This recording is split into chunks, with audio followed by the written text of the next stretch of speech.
Can't tell if the audio is actually playing. is it playing? I hope it is. Good morning. Chat. It's playing. Is it incredibly grating? I kind of like it. I like it because it's actually not done in multi-bit, but in 8-bit, which I find just so terrific. I do have a little 5 version of it as well, but I like this. I like that it's just my little logo popping through and a nice little stuff.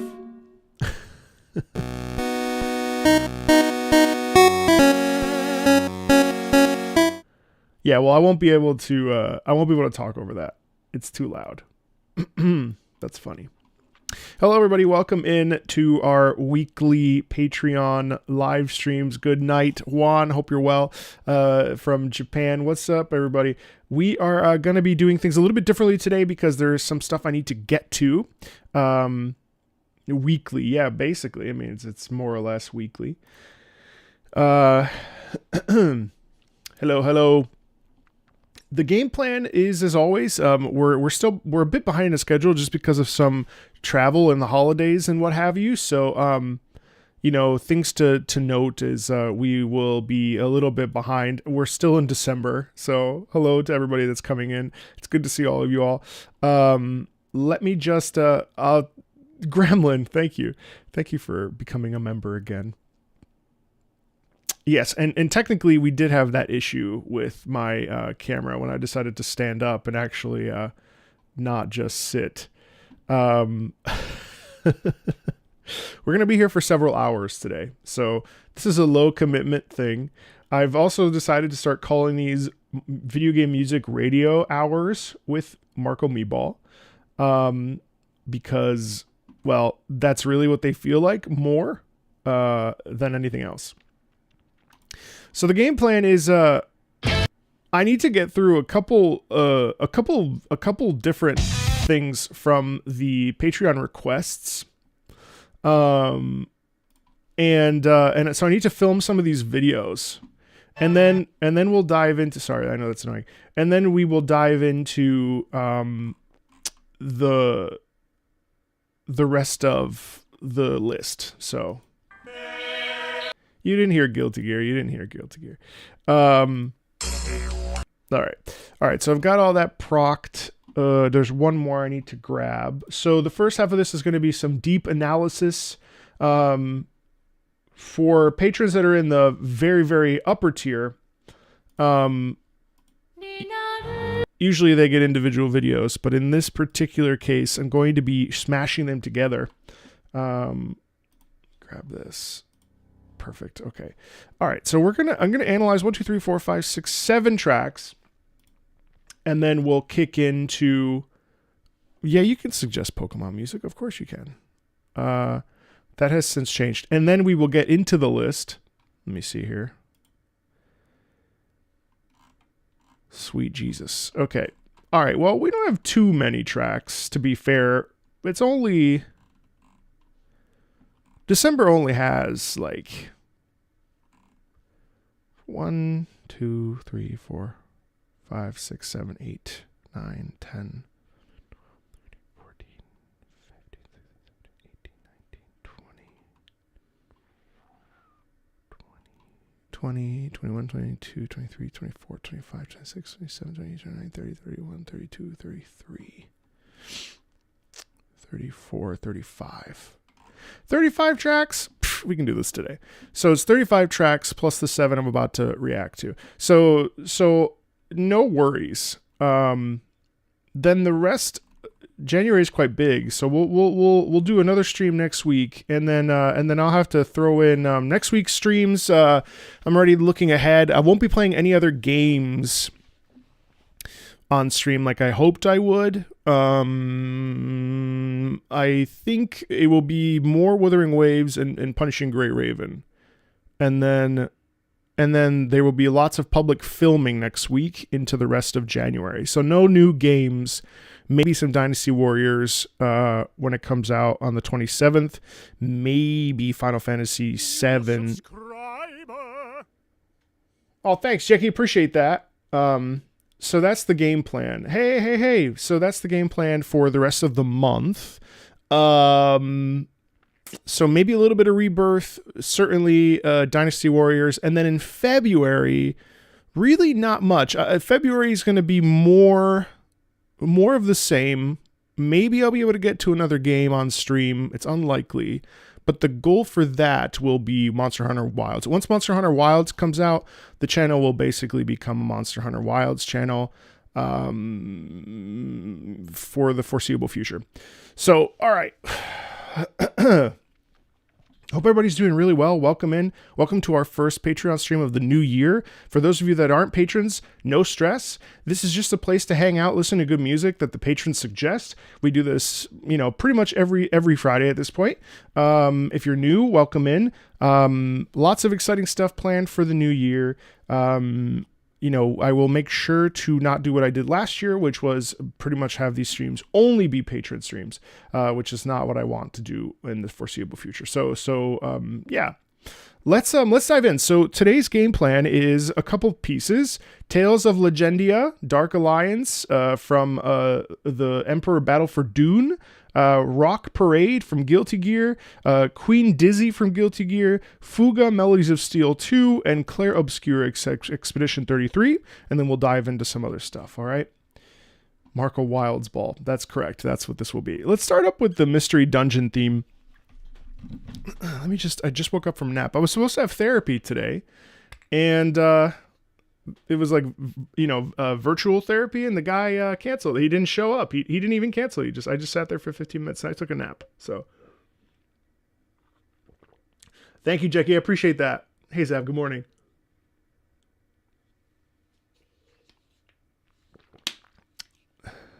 How many songs from Patreon requests will be done today? 34, if we do it right. I appreciate that. Yeah, a therapist not showing up to a session is kind of lame. So I was a little disappointed. I wanted to talk about all the YouTube comments, but what can you do? Ambitious? No. We're going to be here until it's done. Yes, I will do a video on the Genshin boss theme. Don't worry. That will be for next week. This week has been a bit of a blur. This week has been a little weird because of just getting back into the flow of things after 2 weeks off. And believe it or not, even though this is my dream job, I also didn't want to work this week. So,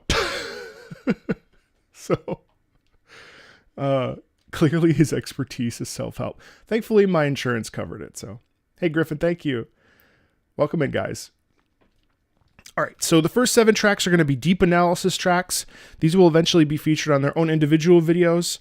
What is the stream today? Well, Samuel, this stream is a Patreon stream. This stream, every week we have a Patreon live stream where good people that support the channel monetarily, thank you, they come together and once a week we listen to music that they suggest or music that they request. Sometimes I analyze it. Sometimes I just listen. Sometimes we have a conversation about music. I go on tangents. That's pretty much the scope of what these streams are. They're every Friday. And they're for everybody, even though they are patron specific. But we do love having an audience who enjoys video game music, and that's why I've decided to call it Video Game Music Radio. Just because I really am not doing much besides being a host. If that makes sense. Hello. Hey, Zero, what's up, buddy? All right, let's get started. All right, let's see. So I think we're going to start with Pokemon Super Mystery Dungeon today. Today we're going to be listening to the Fire Island Volcano from Pokemon Mystery Dungeon, talking about it, exploring it. I don't know anything about Pokemon Mystery Dungeon except for the fact that you play as Pokemon. I will be analyzing this piece from an emotional perspective, as I always do. If you're new to the channel, I am Marco. I love talking about video game music from an emotional perspective after a decade of being a professional opera singer and then subsequently retiring. This is Pokemon Super Mystery Dungeon, Fire Island Volcano. Here we go.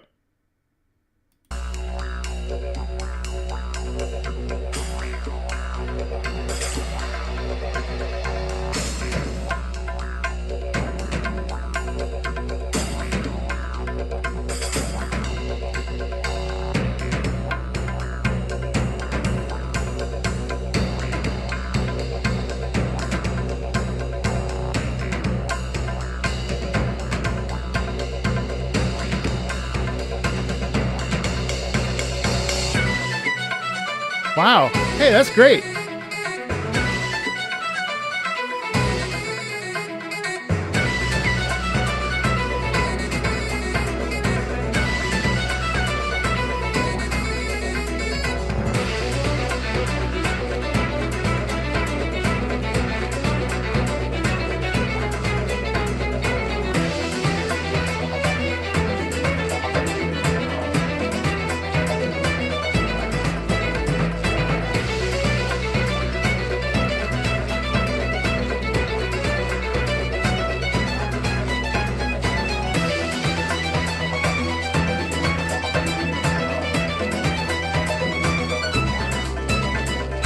Nice syncopation. Yeah, let's stop there for 10 seconds. It's not a piece that I really want to stop too much in because it's such a vibe, but something really worth noting. So we stopped at 1 minute and 23 seconds, but isn't it cool how the first probably 20-ish seconds are all just a build-up, and we've got that really interesting instrumentation there with the didgeridoo. And if we rewind here really quickly, check this out. Let me restart. So what do we have? We have hitting the cymbal on the drum set. We have the didgeridoo. And all that's doing is sort of creating this bubbling sense of tension, right? That's all like the preamble. And if you think about the piece feels like it's probably going to be 4 different sections, or at least 3 different sections without knowing the piece, that then thrusts into just kind of a loop, right? But what's cool is that each section has a specific emotional motivation behind it that's going to get us to get up and move. There's obviously a sense, whether or not this is a conflict piece or not, it certainly is a piece that feels like it's got a ton of energy, obviously because of the rhythm and also because of the instrumentation. So Fire Island Volcano, it's probably a volcano that's about to erupt, right? I mean, there's a sound quality in there of like, oh, we got to go. That's the sound quality that kind of pervades this piece. And what's really cool about the beginning is just how it has that bubbling quality. Now, we can create that bubbling quality with all sorts of different instruments. And we see this all the time in music in general, where we get a bunch of different sounds because through the different use of instrumentation, right? But this is a really unique one because we're using didgeridoo, which I think the didgeridoo, I know it's not a New Zealand kind of instrument, but I'm reading The Lord of the Rings right now. And so this feels like a Mordor kind of, like I'm just picturing, when I hear Fire Island Volcano, I picture, Mount Doom, and I picture the flaming fire. It's probably not as dark as that, obviously, but the didgeridoo is a really interesting instrument to use because it has that sort of, sort of island essence to it, right? And notice how notice how the percussion ramps us up. Bum bum dum dum dum, right? So that's also getting us kind of hype, right? And so then let's say we have that for about 20 seconds. We have a natural buildup. Then check this out. Yeah, about 24 seconds.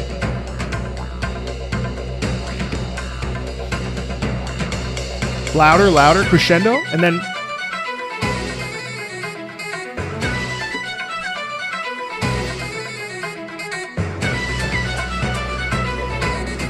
So then if we break that down, what do we have there? We have a couple different things. Obviously, we have the like strings or whatever that sound is. And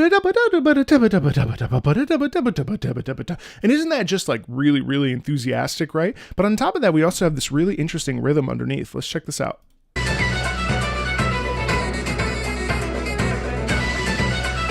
So we have and that really just like is sending us off. So it's also interesting because underneath this, we have this terrific, let me just turn chat off from the screen for this, sorry. What's really cool is that underneath this, we have this incredible feeling of movement.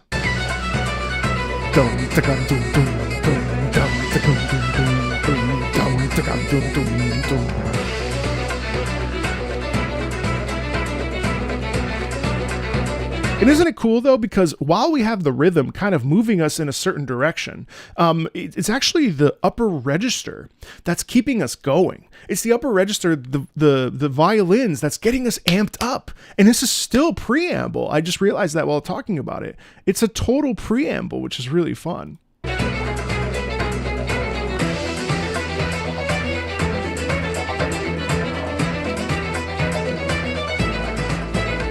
All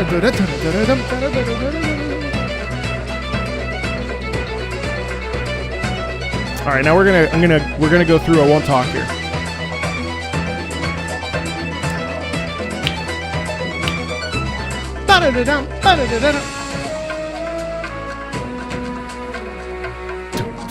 This sounds like taiko drums underneath, you know?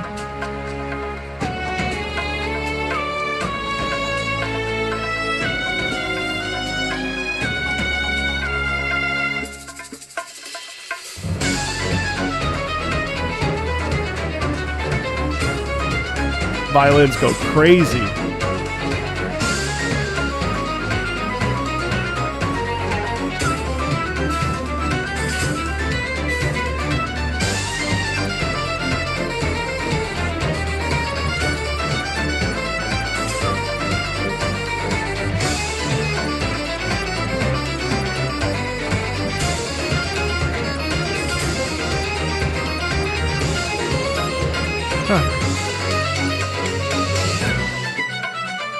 Wow, that's great.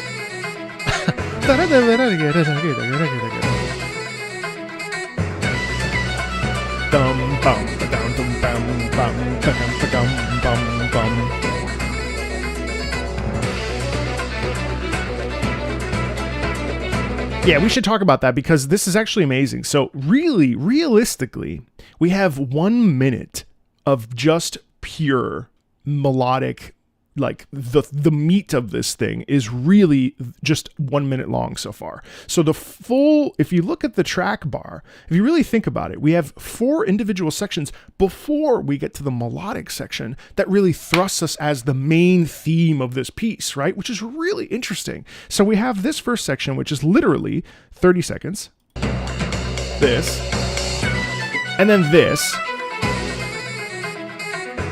And you say to yourself like, oh, that's cool, but that's actually not the main focus of this piece. That is still preamble. That's still guiding us to the other section that occurs much later. So here, we're still doing this for a full minute, 20 seconds. Listen to this.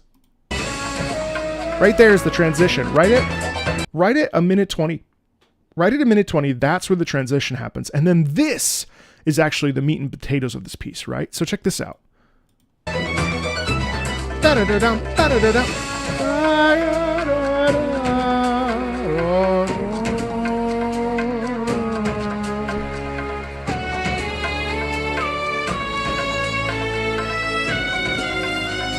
Wait, no. I'm wrong. That's crazy. So for 1 minute and 40 seconds, this is all different variations to get us to the meat of the piece, which happens at 1 minute and 40 seconds.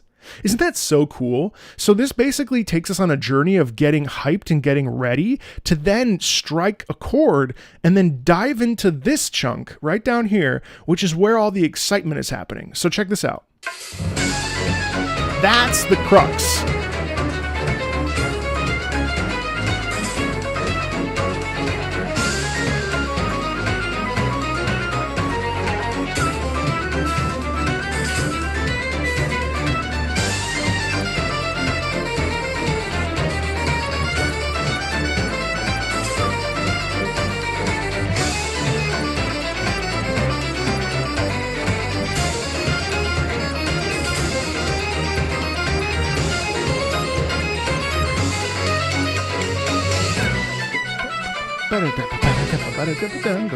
Nice call and response there. Cool. See that? Back and forth. Right?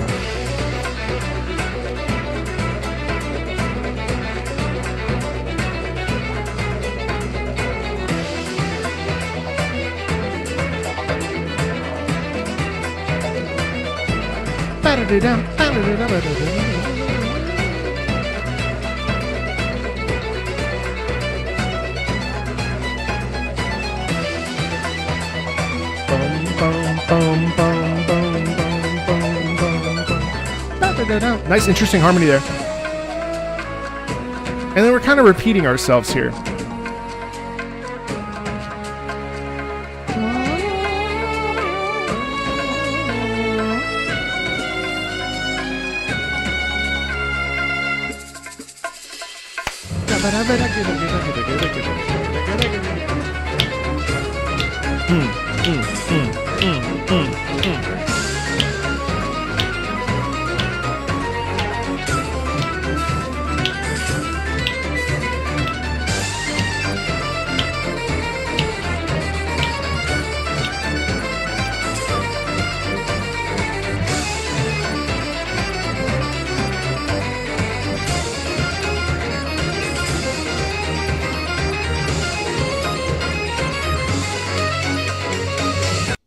So, kind of an abrupt ending there, but the interesting thing is that entire piece is really a real galvanizing one, isn't it? It's a piece about almost, it feels like celebration. It's a piece about joyful discovery in a lot of ways. It feels like we're exploring, but we're exploring with a joyful purpose. We're driven to the pursuit of finding something new and interesting. It feels like stepping into one's life and saying, you know what, like, this is my moment. I'm going to get up there and I'm going to go for it. And that's really the fun part about that, is that even though we have a bunch of false true starts, once we get into the meat and potatoes, it's almost like every start can be sort of perceived as like, okay, all right, no, I can get up. I can start my work week. I can get up and I can conquer this battle. You know, oh man, I'm tired though. You know what? No, let me just get like 10 more seconds. Okay. All right.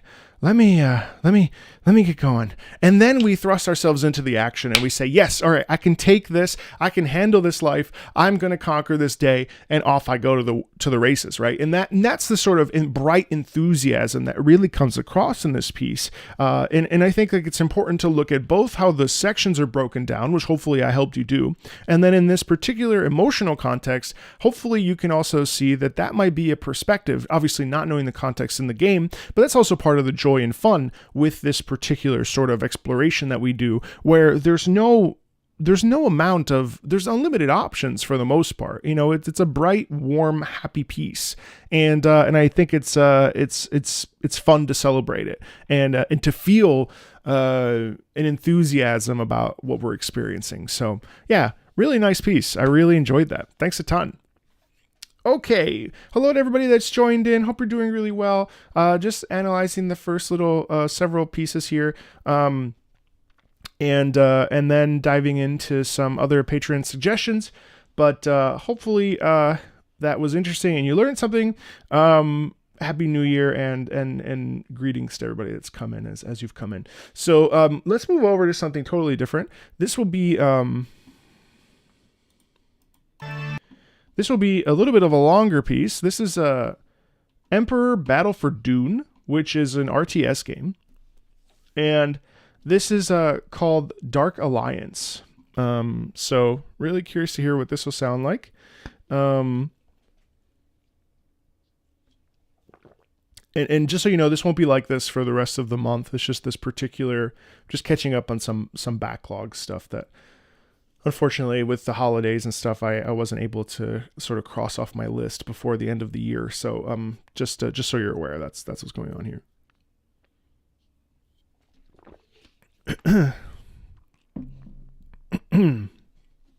Okay. Just giving myself a mental break for 30 seconds.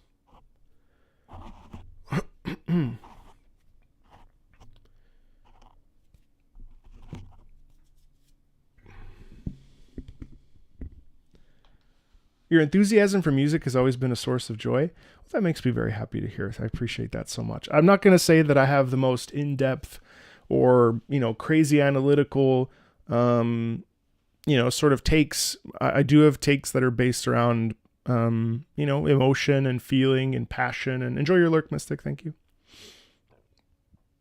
Hey, Gundial, thank you. There's a lot of, thanks, Shendro. I appreciate that. There's a lot of really good music analysts on this platform. I can only tell you what I do. I never have ever said that other channels don't do it better. Certainly there are plenty of channels that will, go into the weeds about what makes something really, really good. That's not really my forte.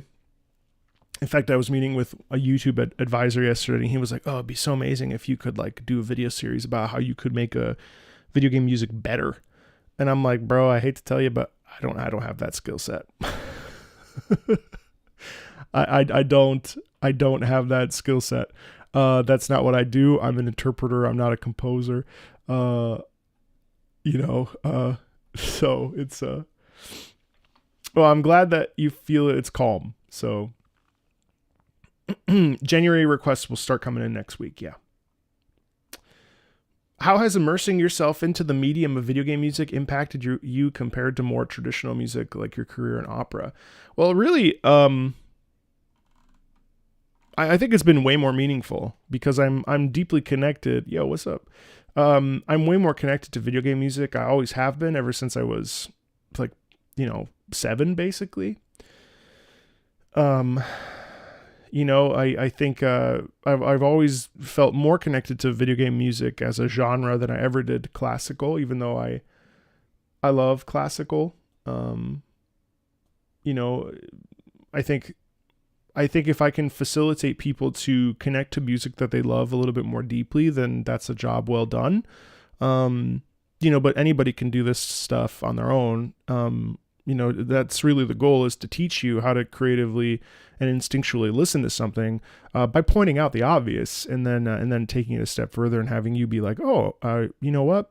I remember watching this video. When I hear this, I think this, and this, and this. You kind of go off, and ideally you continue to watch videos. But if you don't, that's okay too, because the point is to get you to feel connected to the subject matter in a deeper way. Yeah, no, I'm not that. In fact, it's kind of weird for me. I'm starting to take piano lessons next week because there's certain things that I would like to learn how to do more, especially when it comes to chords or recognizing chord structure. And it's a bit odd because I have multiple degrees in music, and while someone might say, well, those degrees are, sort of not or never mind. Fuck that statement. It's kind of weird to go back to school, as it were, and be like, hey, yeah, I don't know how to play the piano, but I was a professional opera singer. So I know music. And I have a YouTube channel that's all about music, but I would love to learn how to play the piano. And it's a funny ego sort of, it's going to be pretty humbling, I think, to go into music school again, and not a school, but a studio, and be like, hey, so I actually am extremely professional, and I know what I'm talking about, but I don't know chords. So it's going to be fun, I think, to,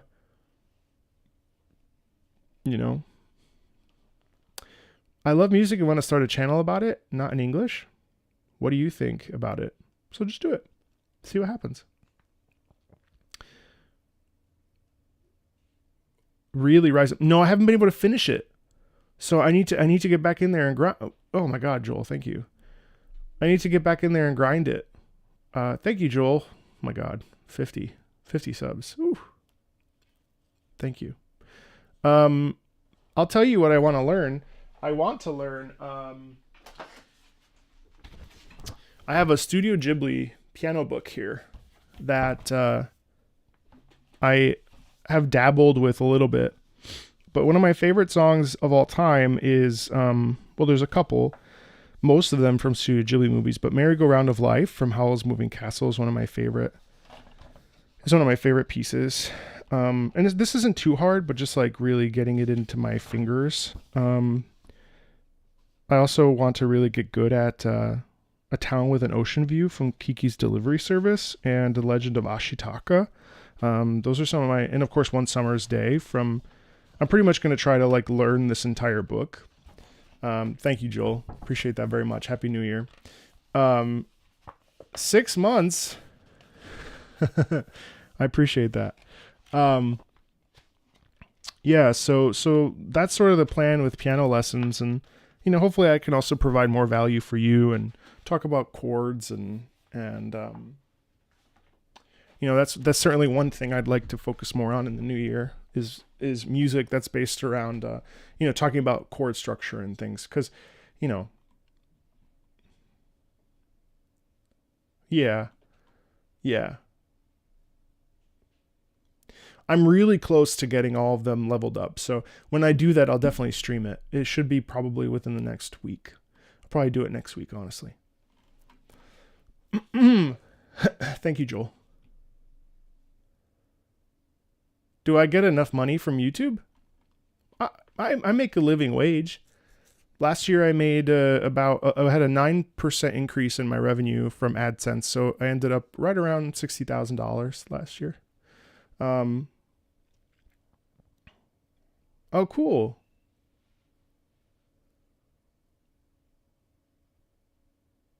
That's good, Lyra.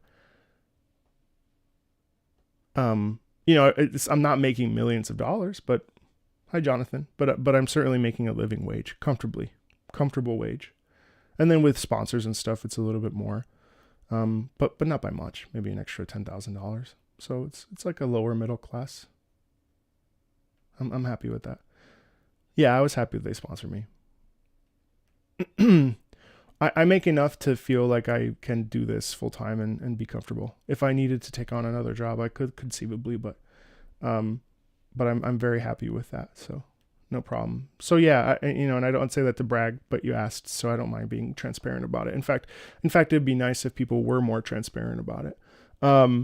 That's why I do take sponsored opportunities when they come in, just because, it helps pay off the car and it helps, with rent and what have you. We're not rolling in it. Obviously YouTube is a pretty incredibly high glass ceiling. So something, the thing you have to understand is that, one video, if it gets, so for every 1,000 views, I make $1.35. So if something does around 30,000 views, that's usually $30, right?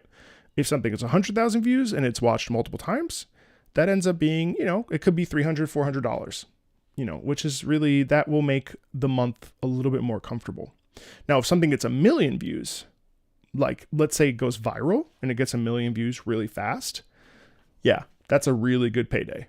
If it's over time, it's the thing that sucks about YouTube actually is that it's not, you can make evergreen content, which is content that never runs out, but generally speaking, most things run out. People don't circle back to things. The lives are better. The lives, well, I'll tell you. The lives are, let's see. So revenue.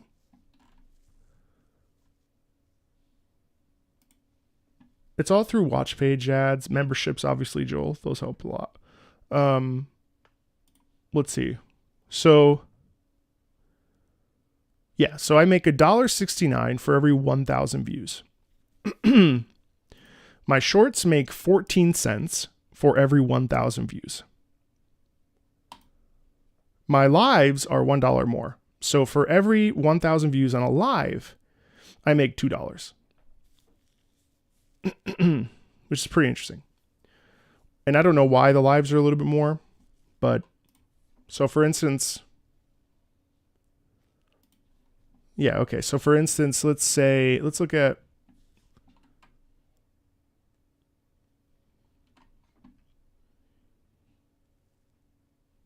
okay, so my video for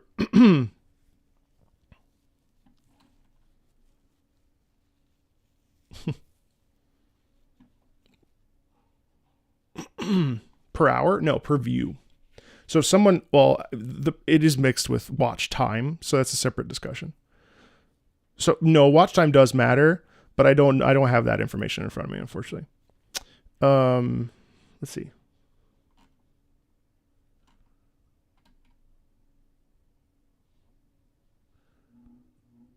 So it's also based, so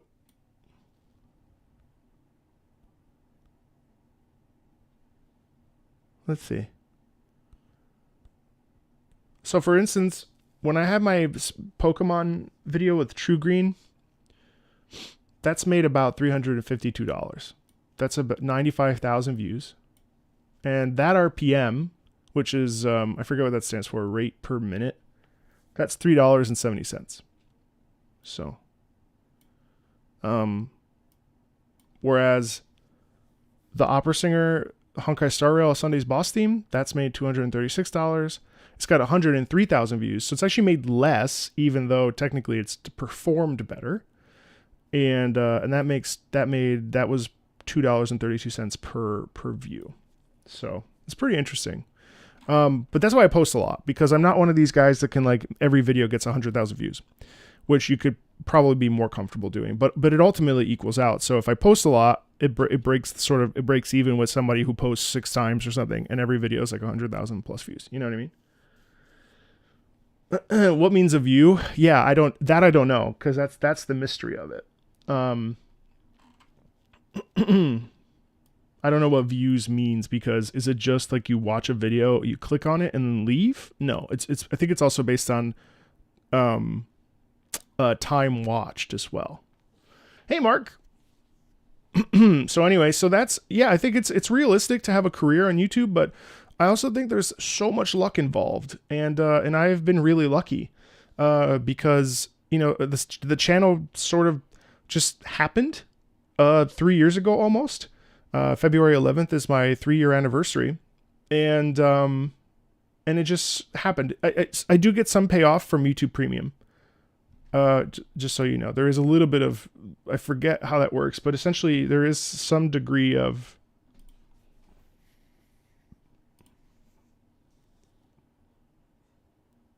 I don't have a take on the honey scandal.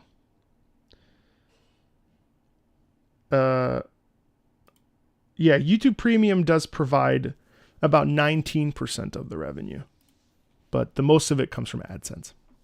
And then sponsors, I have an agent, a manager, and so that helps.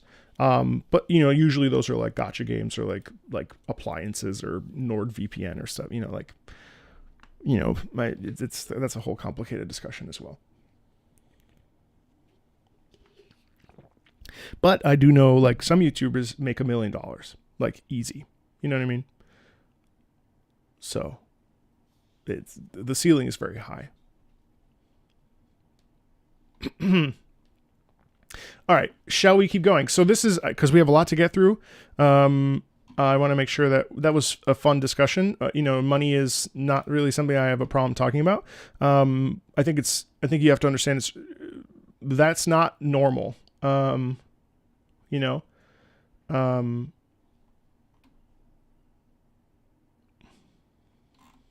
really? You know, I don't envision ever being able to get to ultra rich levels, but certainly that, you know, it's a delicate balance, because you don't want everything to be about money, but you also, like, unfortunately, if a video gets under like 10,000 views, it really is like literal sense.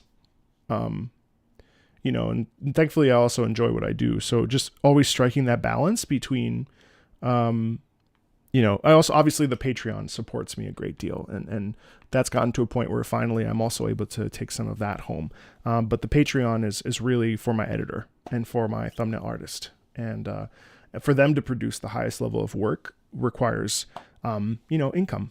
And the Patreon really helps me to do that. And everyone that's in the Patreon knows that. And they know how much I appreciate that, because the amount of videos I put out requires a really, really good team. And I have a great team with Nathan and Raul. So it is a luxury. Absolutely. You know, I'll never take it for granted. It's a great honor and gift to be able to talk about music every day. What's up, Frost? So I don't take that for granted at all. I don't know, I don't know where I'll be in 10 years, but if it's here, that's great. So, jobs do require money. It's true. I mean, for instance, I know a YouTuber who will spend $5,000 to $10,000 on a video. So he may make a lot of money, but it's incredible how much money can go into a project. And like I'm about to drop a fat paycheck on a YouTube analyst to help me make better videos. And I know I'll make that money back. I wouldn't do it if I couldn't. But there's a short-term loss, long-term gain sort of mentality that one has to sort of hold on to, just because of how difficult that is. Do you see yourself and in general YouTube or personal self-produced creator to replace big broadcasting platforms that were implemented via the television system? No.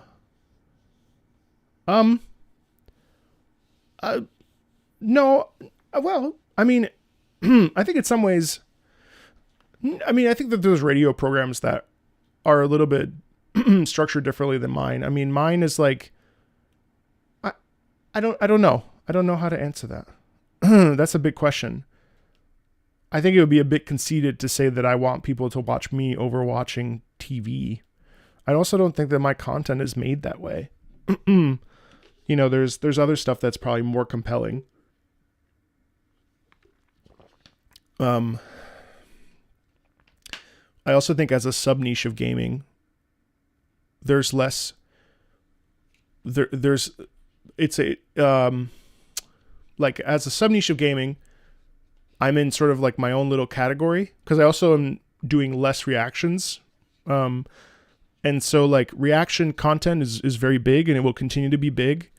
But it's still a sub niche. And while there are millions and millions and millions of people that love video games, not everyone's consuming YouTube. So even though YouTube is the biggest platform and will continue to be the biggest platform for all kinds of niches, You're watching from the deck.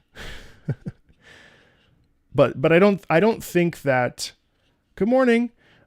I don't know that YouTube completely replaces TV for everybody.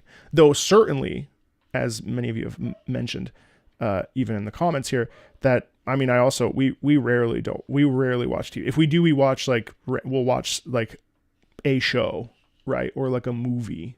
But in general, we don't. I think before I created content on YouTube, I watched a lot of YouTube.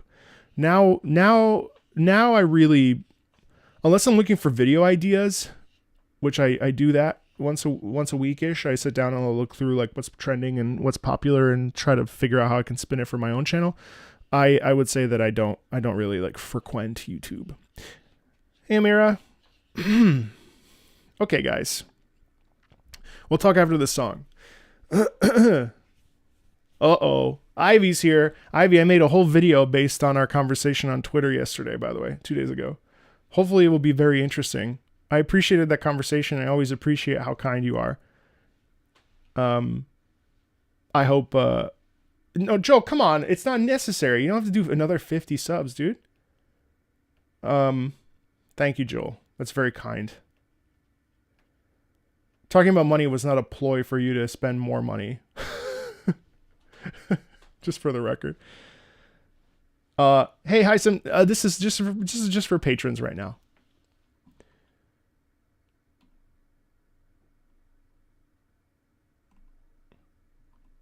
To feed my team. Well, I appreciate it. Thank you. They're gonna be eating chickpeas today instead of red kidney beans. That's funny. The thumbnail's going crazy. Raul works really hard. Also, my editor is in the UK, so there is a bit of a price difference there. Mystic, we're a little bit behind. I'm doing some requests first, and then we'll get to the list. So, and on the list, we're at Fjord for the AI, the Somnium files. but I have to film 5 more videos before we get to there. So yeah, but we're gonna be here for like 4 or 5 hours. So I wouldn't stress. I would guarantee that we'll get to almost everything from December, if not everything from December. But I also want to make sure that we're also talking and engaging in conversation too. So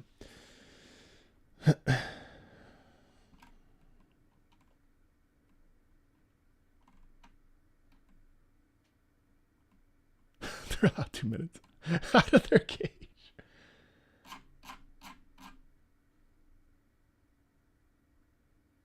Yeah, unfortunately, there were no strikes on that main themes video, but there was a shit ton of claims. That video literally will not make any money. Unless I just remove half of the video. It's really annoying, actually. I'm kind of pissed about that. Hey, Mora. So I'm just gonna leave it. I'm not gonna bother. There's 2 fake claims and 3 real claims. So Take Two claimed the Grand Theft Auto 4, so I have to remove that. And then Street Fighter 4's main theme was also claimed. And then the Kingdom Hearts theme was, or no, Super Smash I think was a false claim, but then I didn't understand what it looked like because it was something I didn't recognize before. So unfortunately I had to wipe the claim. So oh hey, thanks Pfist. I appreciate that. Do I have a favorite video game? Honestly, I'm so video game agnostic that I don't have a favorite one. I pretty much will play anything. Oh, thanks. Yeah, thanks, Maura. When I start doing Warframe next week, I'm gonna try to do some of the Party of Your Lifetime, or actually, I don't really like Party of Your Lifetime as much as I like what's it called? The other one. I love the other one. Actually, I love it. Like it was an earworm. It was in my ear. The Great Despair. Yeah. P-Fist. I think my top 10 games are Red Dead Redemption, The Witcher 3, Warframe, Guild Wars 2, let's see what else. Final Fantasy 9, Ghost of Tsushima,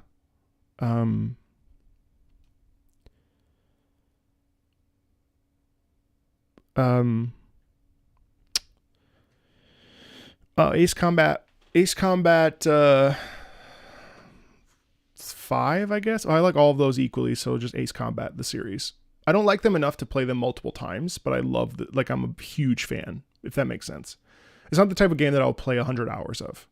But Bloodborne is up there. I'm trying to think what else. Wuthering Waves is really one of my favorite games. Really, truly, passionately. I really believe in it. I'm trying to think what else I really love.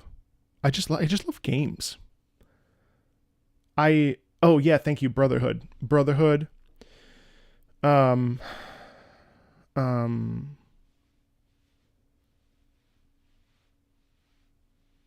Rhythm games are not in my favorites, but I really like them. You know what I mean?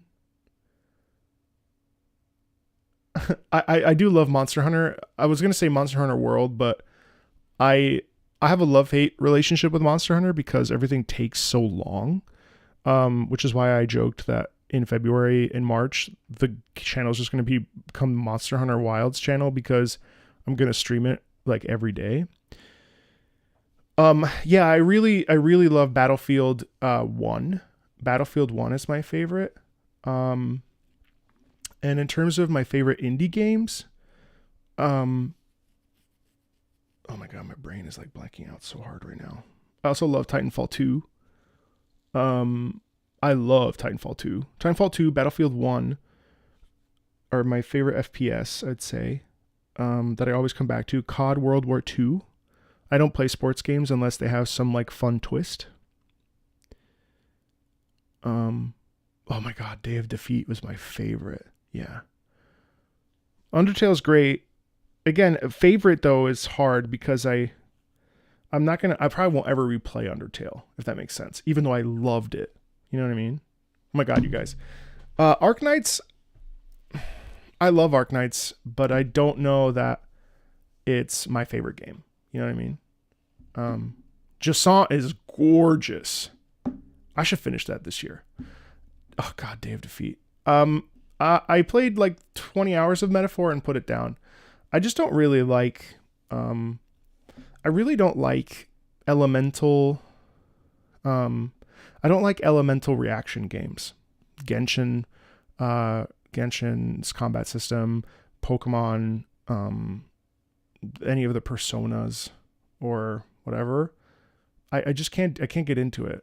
I played Hollow Knight in 2018. I'd like to revisit it. Which games had the most impact on me? I would say definitely The Witcher 3, definitely Final Fantasy 9, definitely Final Fantasy 7, even though I am like sort of mad at the fan base lately, mostly the shippers. I need to play Ori. I think I'm hyped for Clair Obscur but I also think that I'm done with the turn-based part of my life. So I want to play Dragon Ball so bad, but I want to finish up with I want to read the manga. I'm on episode 2 of the manga. I want to read the manga before I can dive into it, because I really want to play. I think this is the year. Yeah, sorry, I'm getting distracted because I really like talking with chat, but if I don't stay focused, do I like Street Fighter? Yeah, I mean I like it. Do I play it? No. Do I love it? No. Hey, Kana. Yeah, that's why I don't like FF8. FF9, I would say it's less elemental based. And even if it is the nostalgia for FF9, I like fighting in the streets. Yeah, that's fine. Thanks, Kremen. All right, let's get back on track because I have too many tracks I need to. Oh, and I do love the soundtrack for Mechanicus. Yeah. Hey, buddy, what's up? Hey, Sly.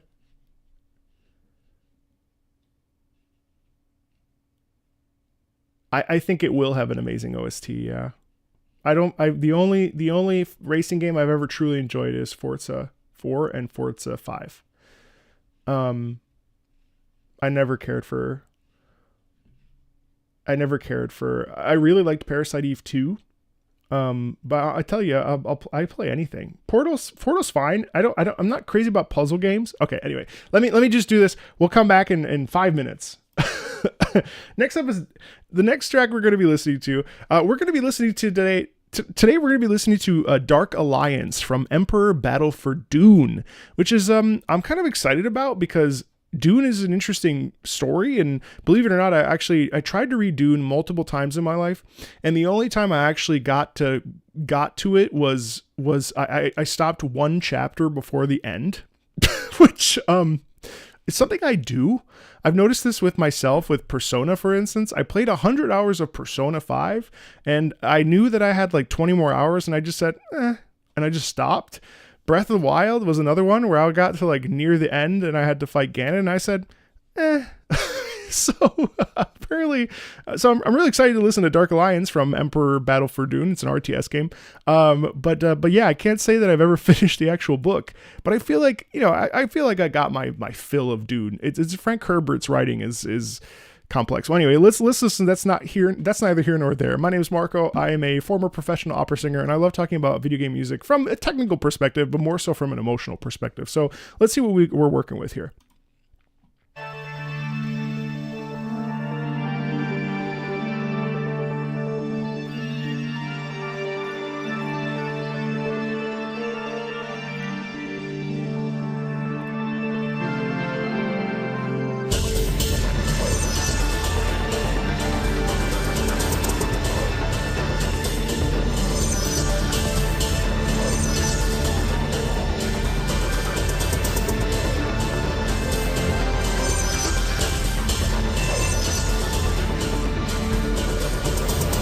Hold on.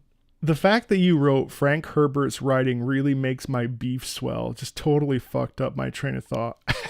I'm trying so hard to pay attention and find things to talk about. You bust out Frank Herbert's writing really makes my beef swell. It's fucked up. Oh my God, that took me out so hard.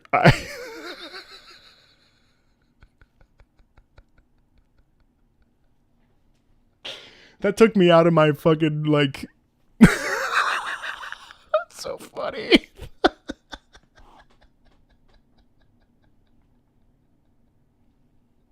Oh my God. That's the most internet-y thing anyone could ever say. That's so fucking funny.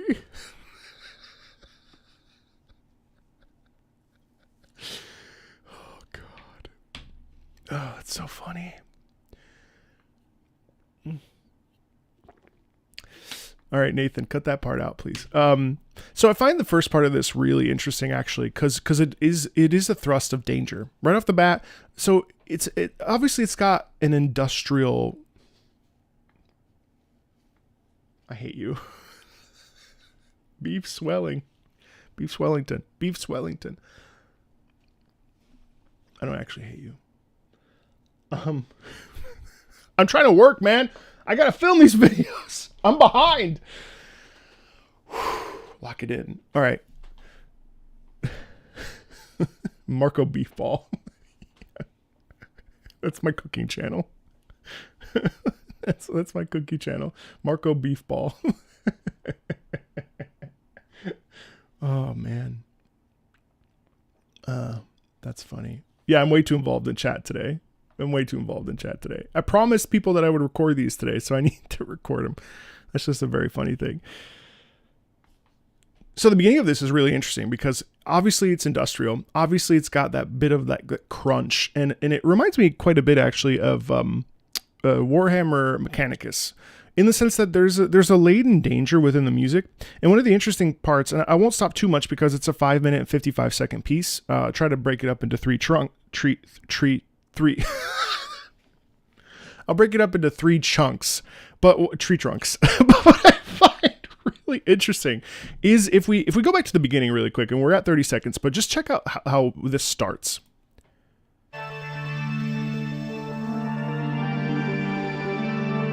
So even just that. So da da da da.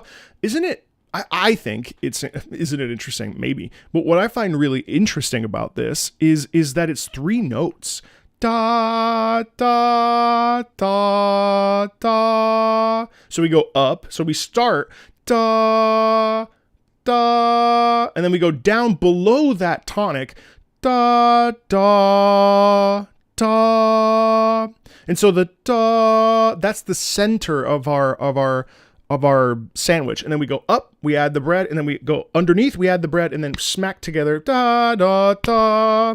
And I find that really compelling because that's a sense of danger, right? That's a brooding sort of like a force on its way to us, and we look out at the horizon and we see them coming, and we say, well, shit. We have to fight them. We have to defend our homeland. We have to, the Harkonnens are coming, and we have to defend our space, And I think the beginning here actually builds a great deal of tension. It's really exciting. So we were at 30 seconds. Let's switch back and.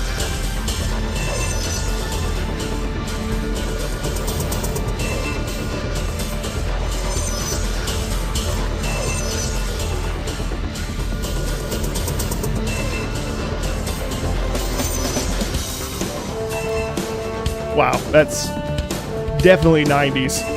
Did this come out in the 90s?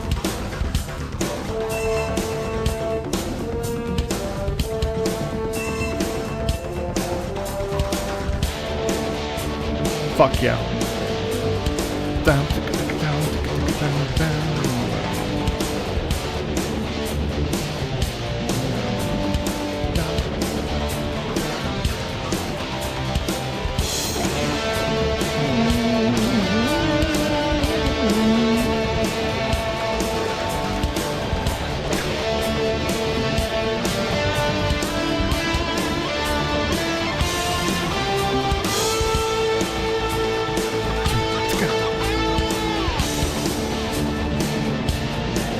Yeah, so now we're getting a repetition of what we just heard, but really terrific. I mean, if you think about those 30 seconds, this is something I love that I notice quite a bit in some of this music is, so instead of going da da da da da da da bam bam da da da da, what we actually get is a riff near the end of it that actually takes us out of that structure, and it kind of points us towards like action.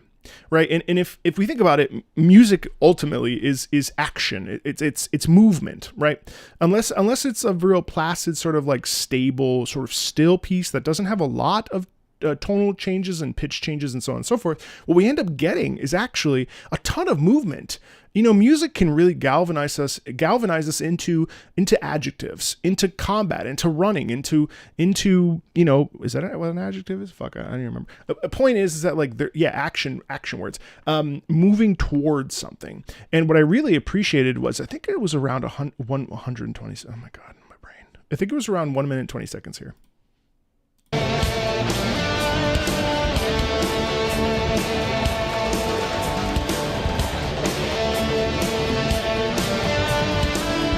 Yeah.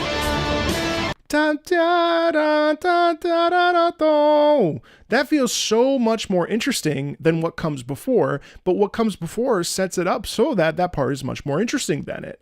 And that's great because that sound is like, I have to go. I'm launching myself into combat. I'm not going to let anybody take my homeland, whatever, you know, or because the track is called Dark Alliance, perhaps what we're actually getting is the meeting of two minds where maybe we don't have a choice and we have to align ourselves with our enemies. And we say, you know what, this isn't great. This isn't ideal, but I'm going to shake on this and decide that this is an acceptance, that this is a necessary evil, and I'm going to accept the responsibilities. Or even cooler to me is the idea that we sign an alliance with a warring faction, whatever that faction may be, the Harkonnens, the whoever else, I can't remember any other names, and instead they turn on us. And so this instrumental, this industrial sound, this guitar, the heavy drum set, the rip roaring sort of bass underneath, what if that's actually us being turned against and then having to fight back on our own turf? Like, there's so many different and this is what I love music, is that like none of these things are probably right, but yet all of them are, because yes, context is important and we should look at games through the lens of context. But even further, I think it's actually abundantly interesting when we're able to create something with our mind's eye. What does something make me feel? Well, it makes me feel this. Is it right? Who's to say no? I mean, no one's going to say no. Well, unless you're on Twitter, then everyone will say no. But it's up to you to envision what you feel it is. And that's why we listen to music out of context, because out of context, we can sort of pick it apart, look at it, create our own little vision for what our mind's eye wants to see. And then we can reapply it to the context, and actually usually it will have a more deep impact on us because we've experienced it out of it as well. It's pretty cool.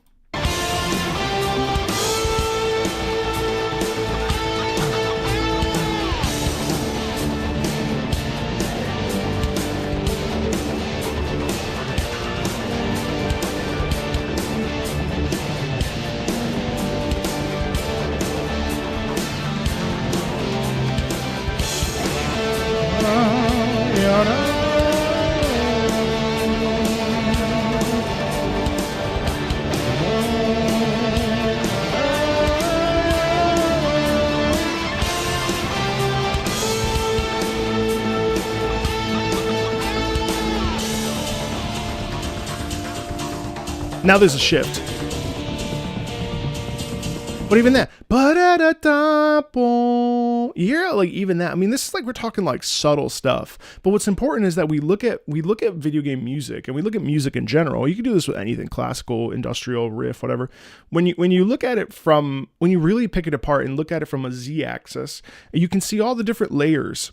It's a really important thing to learn how to do, because when you can do that, then you don't see music from left to right. You actually see it like the layering of it and the details that are laden within each of these things.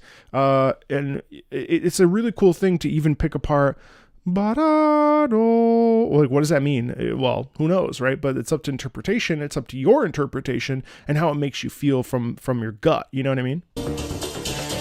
Obviously, this is like a middle section, a momentary truce maybe, or a resetting of our forces.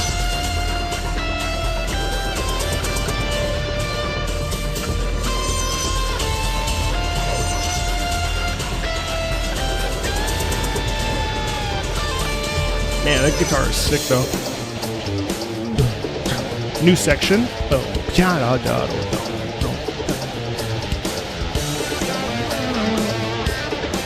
Oh, sick dual harmony there.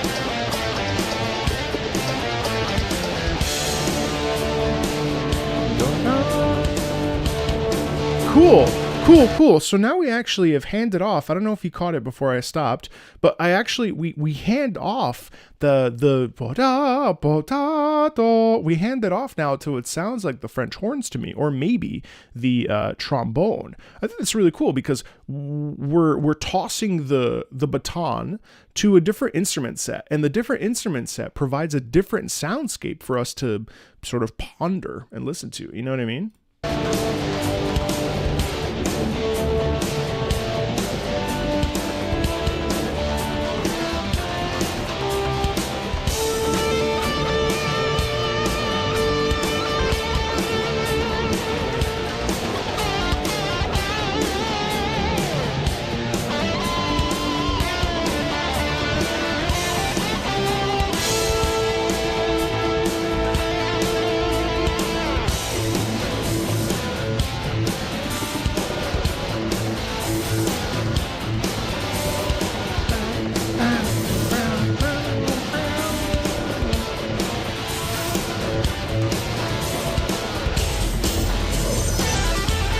Damn, dude.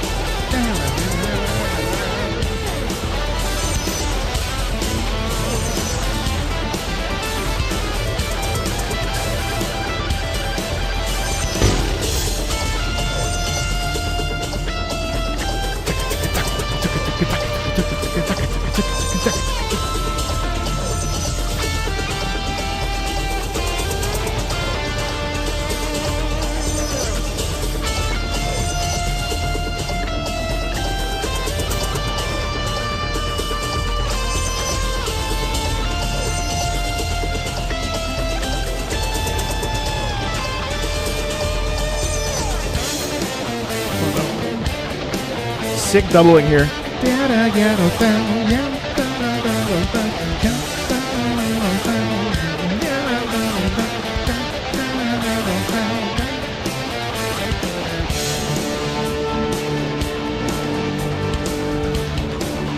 I love the way that the horns take that little lick.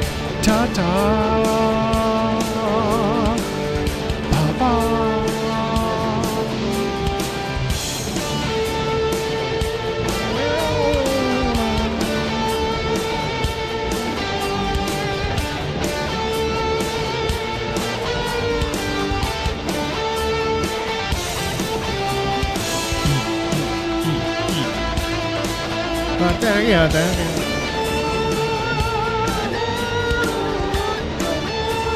Yeah, so what I'm getting for this back half here is a real sense of desperation. Don't you hear that? It's like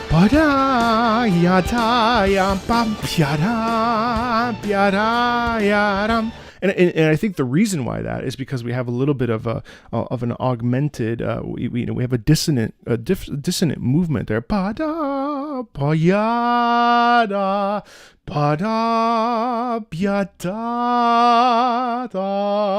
you hear how that just gives it an edge of like, oh no, what are we gonna do? What is happening? You know what I mean? Like, it's just sick. And then there's this middle section in here where we really get the sound quality of like of like desperation, of like, oh man, we have to keep on time for my work break.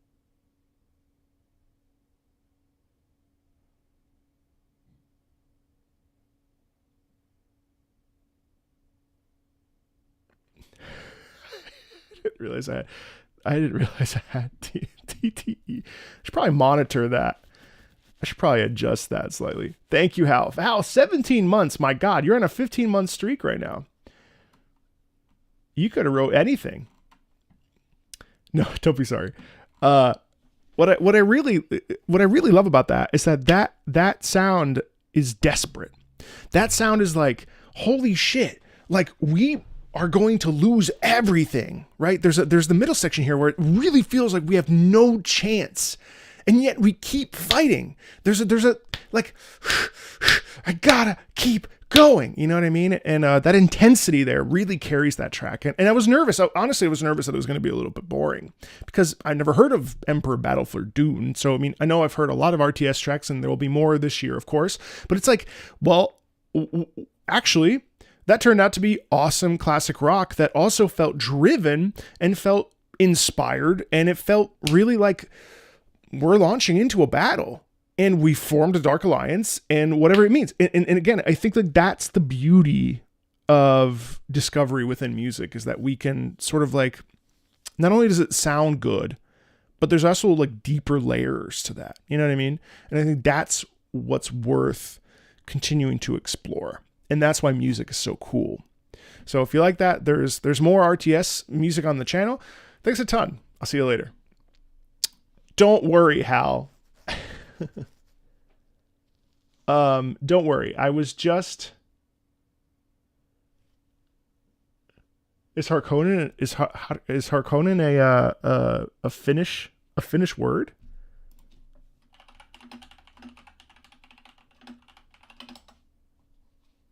Barrio Vladimir Harkonnen.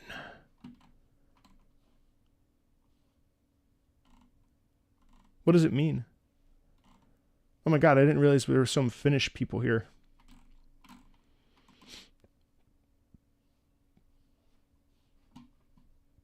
I want to go to Finland, by the way. It's a Finnish last name. Oh. I want to go to Finland. I've always been kind of obsessed with Sibelius. No, you're fine. Don't worry about it. I was already done. He thought it was Russian. That's awesome. Go during the summer. Trust me, it's cold right now, so.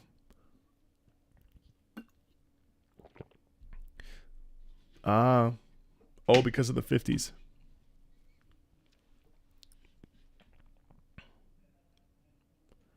I love Finlandia. It's such an awesome piece. Well, you know what? I think I'm going to hold off on doing... Well, actually, hold on. Let's see. 3 minutes. Yeah, let me do this Guilty Gear piece. This is a couple months late, so I want to get this done.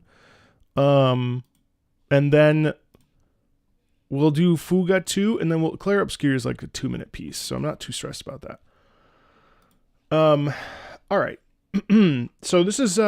Today we're going to be listening to Guilty Gear Strive, the Queen Dizzy theme. Queen Dizzy came out, I think, 2 months ago. Yeah, it looks like 2 months ago. I'm always hyped for the new Guilty Gear Strive tracks. I know they're sort of hit or miss. Some people love them, some people don't. They're definitely a super departure from the Blaze Blue sound, and definitely different from original other previous Guilty Gear soundscapes, but I don't know. I've really enjoyed the like 3 or 4 modern Guilty Gear Strive tracks I've heard. And there's more to come for sure. It's definitely a crazy series. And what if I got really good at Guilty Gear? Like, what if I became like a Guilty Gear professional player? Marco, why did you like start training for Guilty Gear? Just an excuse to listen to the soundtrack more. Could you imagine what kind of a story that would be? And he wins the grand prize. Why did you do it? I just really like the soundtrack. I'm going to do it. 2025. No, I don't know. All right, let's check out Queen Dizzy's theme. I'll stop and start as we go. Talk about the lyrics, of course, as always. Actually, let me pull those up.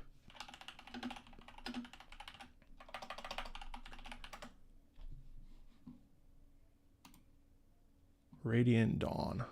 All right. Chad, I'm going to hide you while I look at these lyrics, just so. Alrighty, here we go. Let's dive in. Queen Dizzy.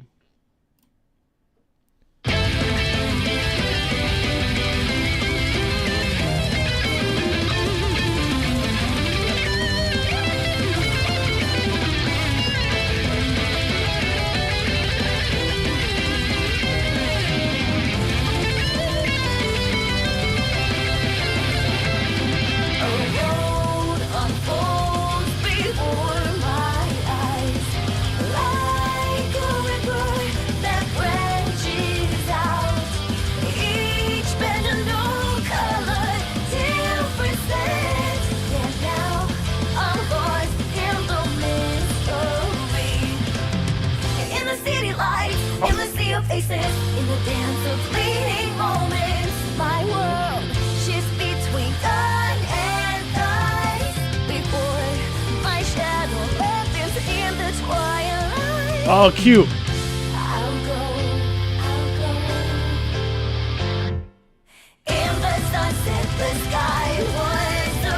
Oh my God, mixed meter.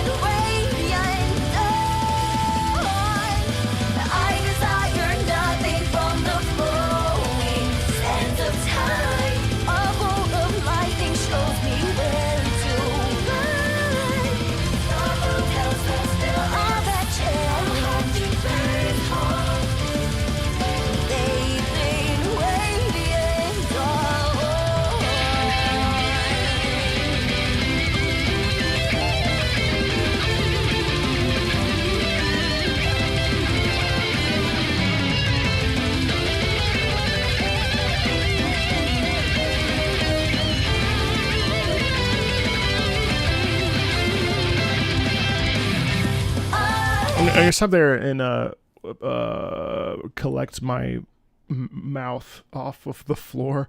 One of the interesting things about Guilty Gear is how, well, at least in these later tracks, how chaotic it sounds. And if you think about it, what's going on here? So, I mean, we have a couple different instrumentation aspects here.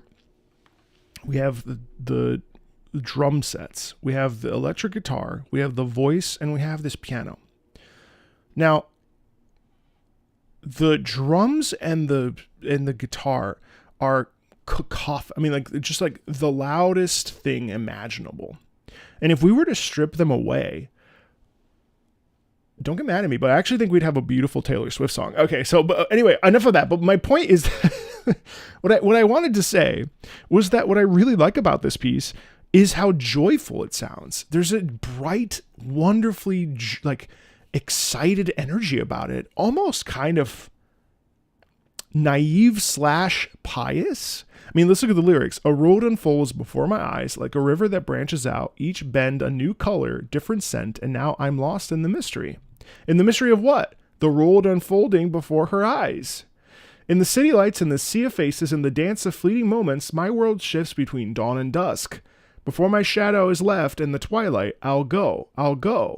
In the sunset, the sky was a place with gold embers. Before the darkness left, you took my hands. All that changed.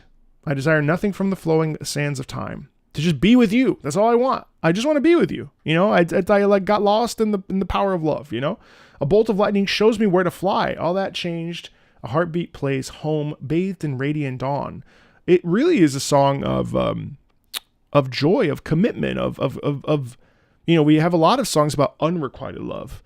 But this is actually a song of requited love. It's a song of love given and love received. And even though there's a bit of chaos in it, there's a sense of arrival, a sense of warmth, a sense of celebration, a sense of like, whoa, things were crazy, but you know, I feel good about this now. You know, like I'm where I belong. There's a real sense of like belonging in that and coming home and acceptance of all the past bullshit. And now finally it's all in the rear view mirror and we get to live our best lives. You know what I mean? That's interesting. Wait, is a Queen Dizzy Stalker's wife? No.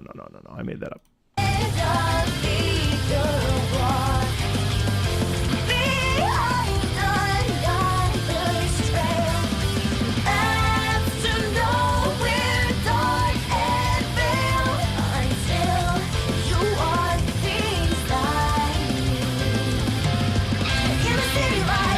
See your faces in the dance of fleeting moments. I will surely bloom in the oven land.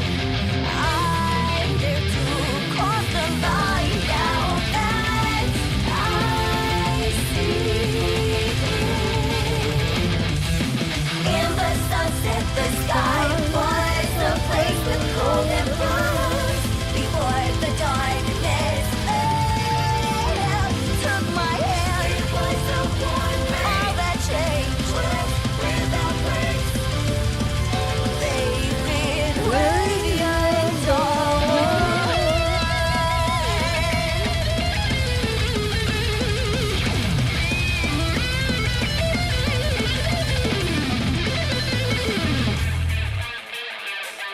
What?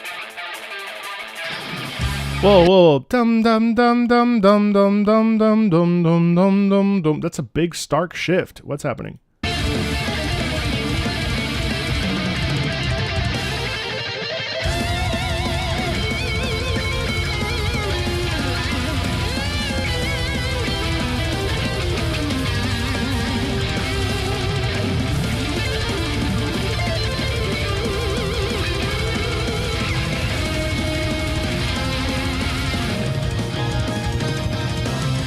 Pushing the sun back to the east, tide's not changing.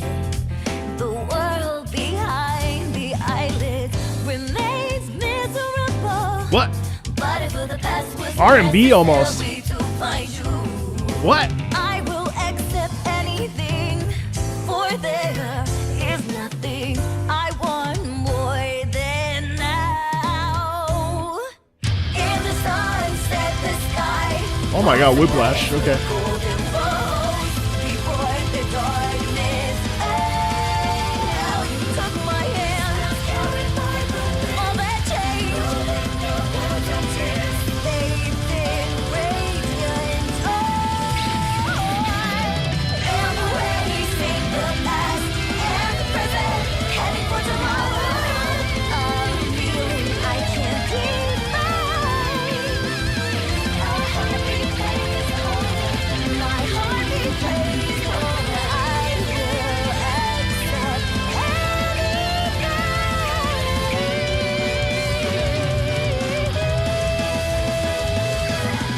Before there is nothing I want more than now. Bathed in radiant dawn. Wow. Fantastic harmony there at the end. Yeah, I mean, it's a crazy piece, isn't it? It's actually really hard. In this particular one, I don't know why, it's really hard to glean key character context. But what I find really interesting about this piece is the overwhelming sense of, like I mentioned earlier, the optimism on display. I mean, it feels very much like finally things are working out, or like finally I'm in a place where I can accept things. But then there was that bridge where it shifted, where it was like maybe the R&B section. I mean, it was beautiful, but it was almost like coming to terms. It's like sitting with a therapist and being like, well, all this terrible stuff happened, but like, and then all of a sudden it's like, wait, no, I'm back. Life is great. You know what I mean? There's I don't know if that's right, but that's certainly what it feels like. But I also find it interesting because we do get a ton of like big sort of jazz block chords on the piano, while the guitar and especially the drum, my God, the drums are going like a mile a minute, especially while the drums are moving us towards an arrival point. You know what I mean? There's an incredible feeling of a forward momentum there. That's there with all Guilty Gear tracks, but for whatever reason in this one, it felt like it was like moving towards the sunrise. You know what I mean? And so naturally, let's take a look at Dizzy's lore here. Looks like let's see, personality story. Let's do personality. As a half-gear, despite her chronological age, Dizzy has matured at a rapid rate, giving her kinds of superior ability to absorb and process information. By the age of 3, she is essentially equivalent to an adult human, her mental age exceeding that of a 20-year-old.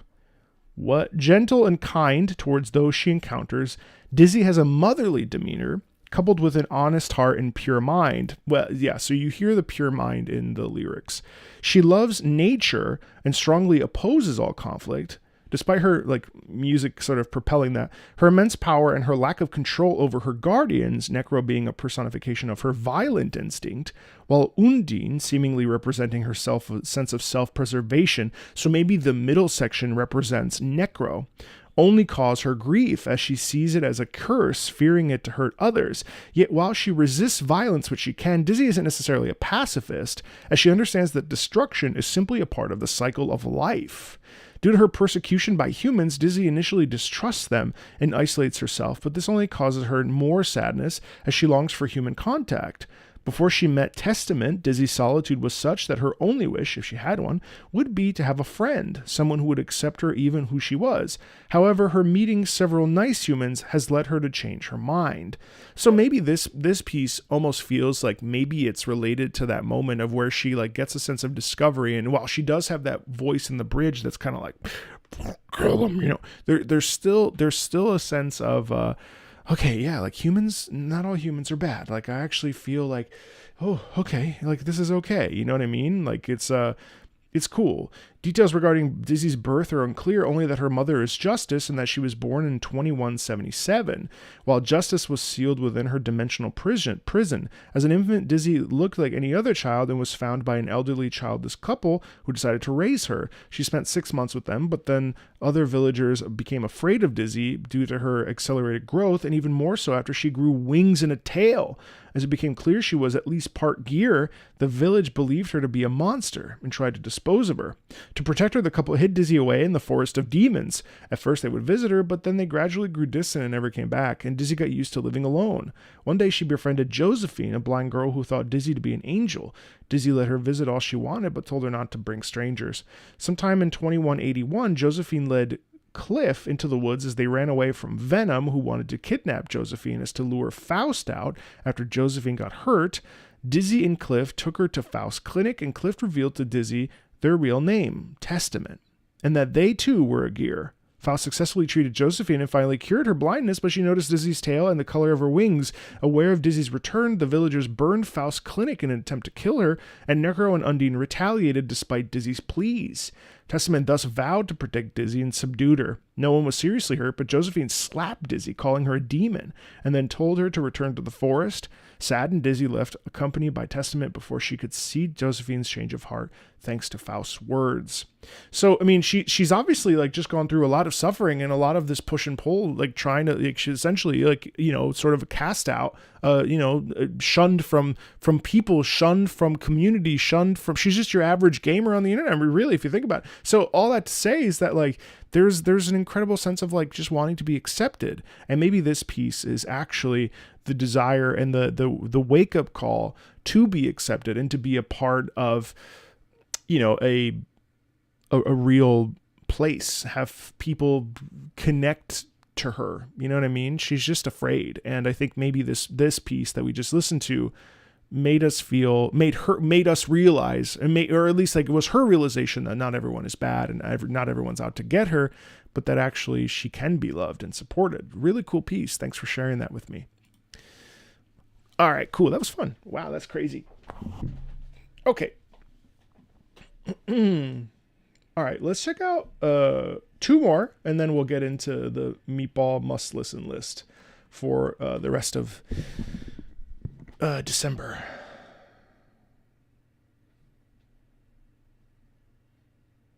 She's living her best life. Hey, Apple, yeah, we're going to do it next Tuesday.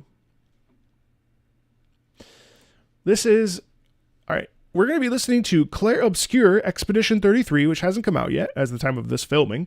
This is Shadow of the Monolith. This is the cast reveal trailer music. Let's check it out. I'm really excited. I'm really excited for Claire Obscure. If you're watching this once it's come out, hopefully it's good. Let's check out the music though, shall we?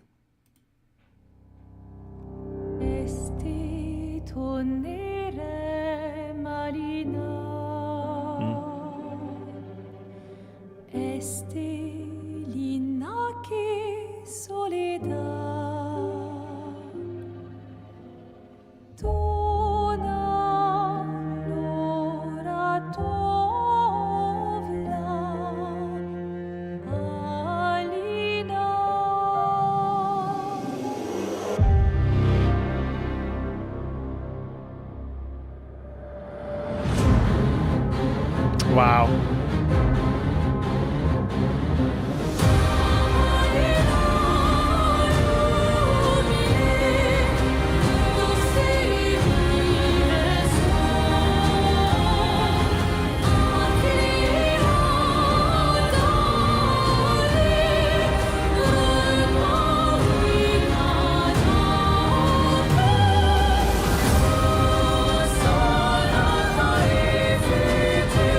That wonderful harmony.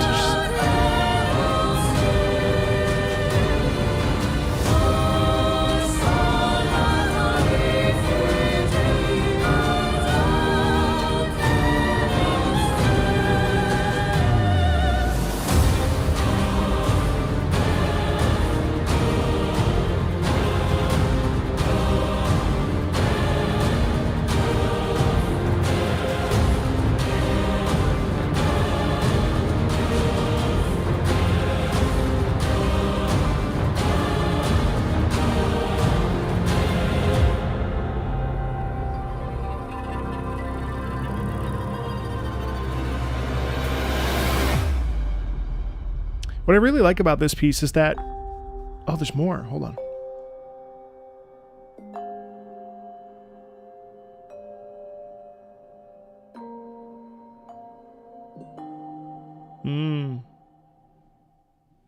What I really like about this piece is, first of all, that ending, before I was talking, that ending was really nice because it essentially encapsulates the chords and the notes that are played throughout basically the entire song at varying degrees of intensities. It dials us back into the real intimacy of it by using the sort of bells chime quality in there. I also think what's really nice about it is that it's 2 minutes, and yet it feels like an entire journey. Oftentimes we'll get pieces that are quite loud, quite boisterous, and they just kind of do the same thing all of the time. And I don't care if it's a minute long or 2 minute long, that thing is grating as hell after a while.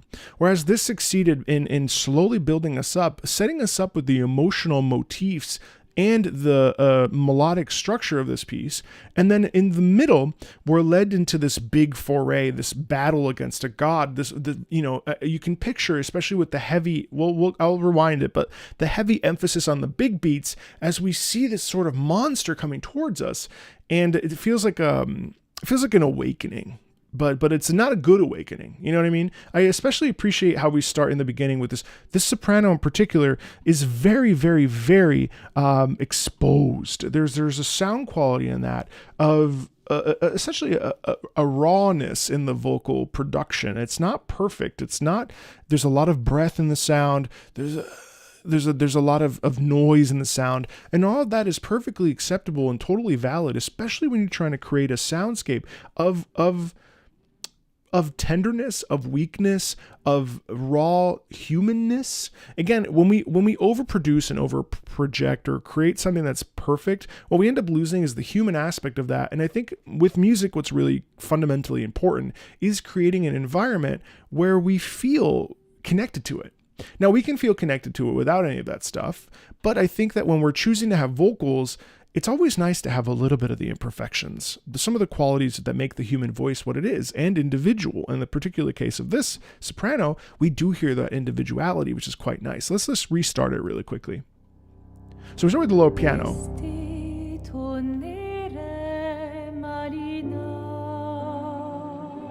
So it's cool because what actually happens is we have chord, boom, and then she goes, Este tonirem alina. And as she says alina, that's where the chord comes in to support her again. We get a little bit of tremolo in the violins, but the main goal here is that it's just her. So it's a pious prayer to oneself. It's like a feeling of like, okay, what do I do now? How do I manage to navigate this difficulty? How am I able to like face this demon in the face? And like, there's a real like prayer quality to that, right?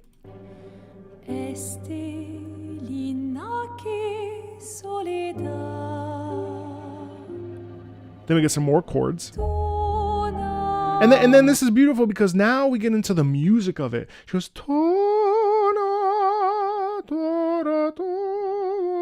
right? And that's really heartfelt. And then I think that's very like calling out to the angels in heaven, that's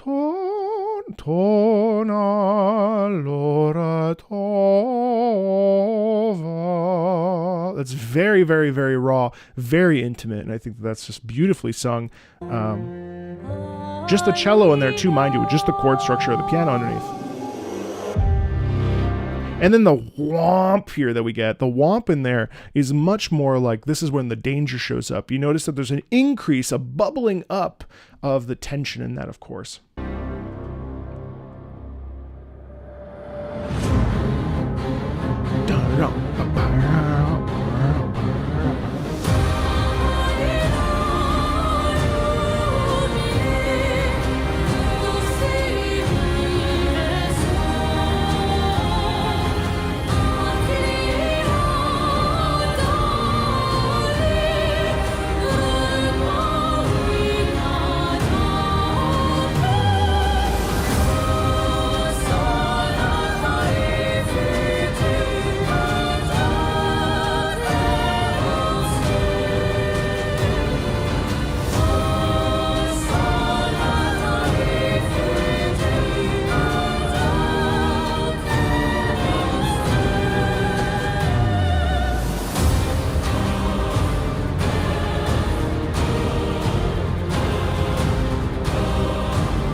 So we end up with this piece that's actually not, it takes that prayer personal vibe and actually doubles down on it and creates something that's really, really, in a way, vocally violent. I mean, it's a very heavy-handed piece that really, I think, exposes danger, exposes violence, exposes a dark quality to the thing around us, and the womp womp in there, I think, also does a great job of really highlighting the inherent tension in the drama, and it does so really well. I mean, a short, simple piece, but a short piece can tell so much, just as a long piece can.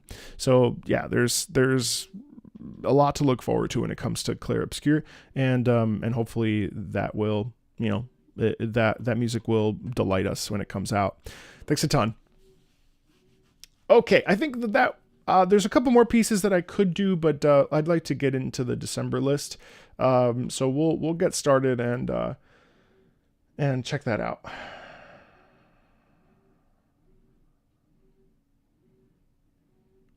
Workers and Resources Soviet Republic? I have no idea what that is.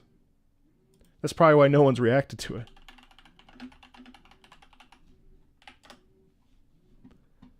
Oh, this game. This is City Builder, looks like. Yeah.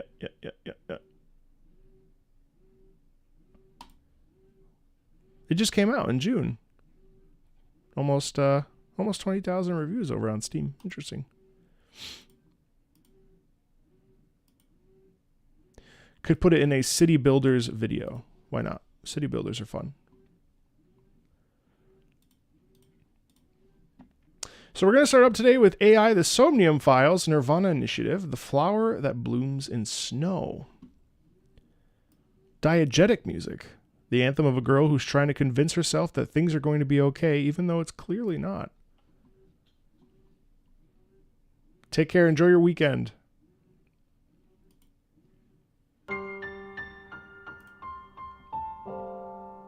Late at night, I get a call from you. Satellites circle and fade from view. My voice wavers and my words fail me, so I'll sing. In the dark, the shadows settle in. We embark but cannot see a thing. Rejoice, you're not alone, you are renewed. Everyone is here with you. There is hope within that shining light. The morning sun sees flowers bloom in snow. There is rain within those cheerful eyes. Where it falls, a gorgeous green will grow. And in time, even if the colors turn gray, those memories of you and me, those effervescent days, they will never change. They will never fade.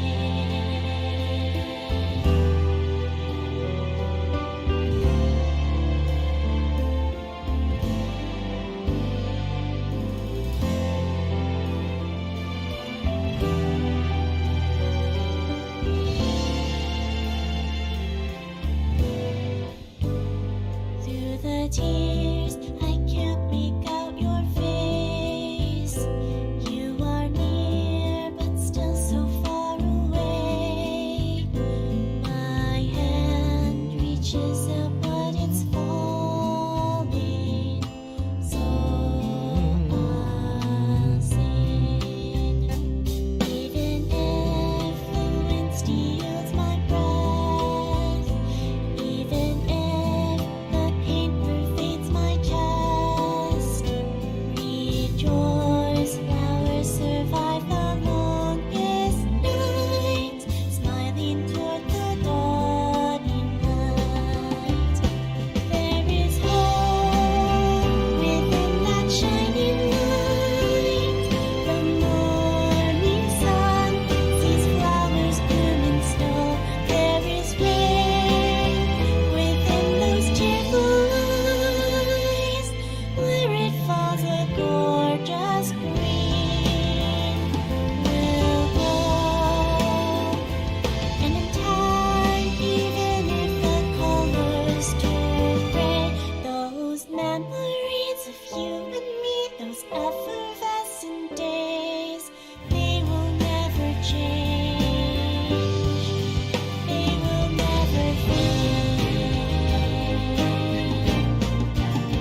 far away. They will go beyond the darkest night and sow the seeds throughout the fields of snow. Even if my body turns to dust above the heavens around. Through the tears, I can't make out your face. You are near, but now too far away. Tomorrow, when you open up your eyes, sing this joyous song and smile.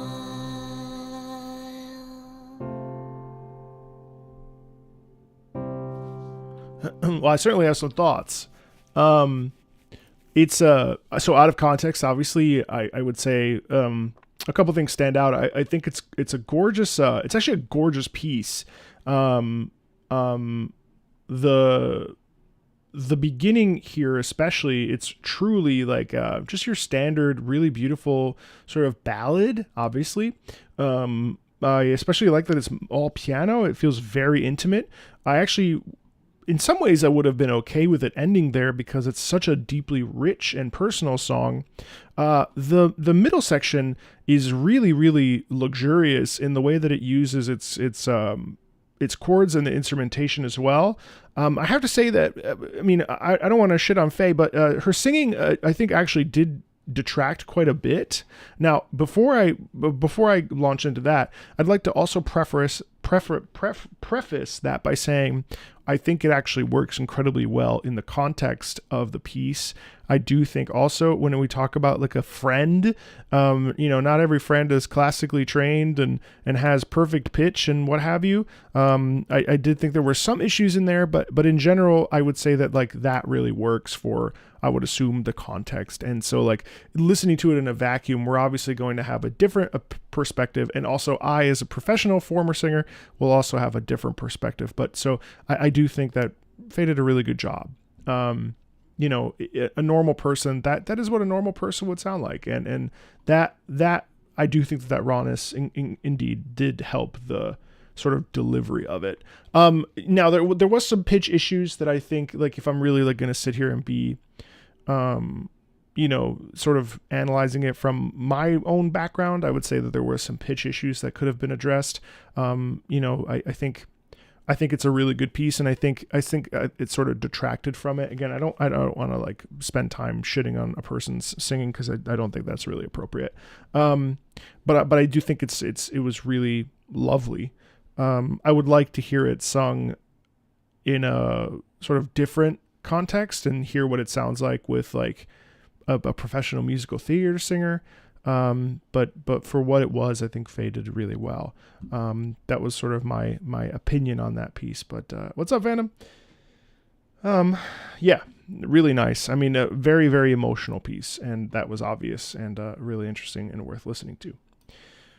360 no Shrek, no onion, no scope, no onions. Phantasy Star Online 2, Crying Your Fantasy. The bittersweet ending of the two in the finale episode. Uh-oh.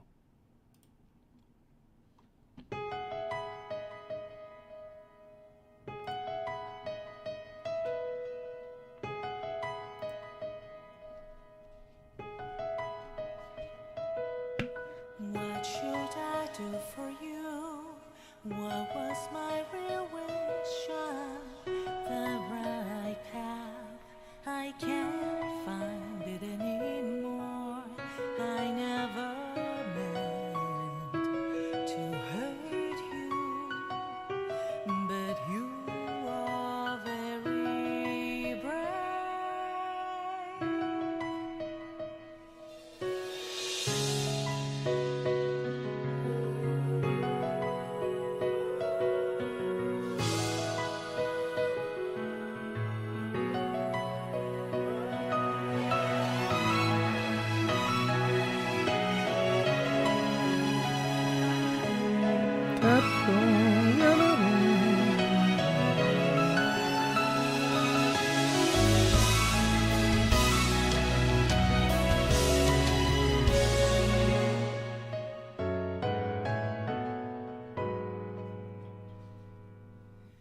What should I do for you? I'm the one who let you hear the same path. You can feel my presence. I have heard your fate and sad song, but this world was saved by your will. Going back to the birth of the universe, we were always together. Finally, goodbye. The day has arrived.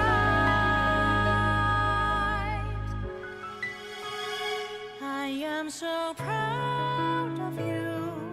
Gonna change the result of the war. Around and round. Wanna break the chain of history, but you're gone. I'm so sorry. I know everything starts from here. And here, crying your fantasy. Oh, get out of this endless loop. Our sympathy into the depths of the criminal chain. In the dark, you will be a star shining within me too. I'm grateful for you.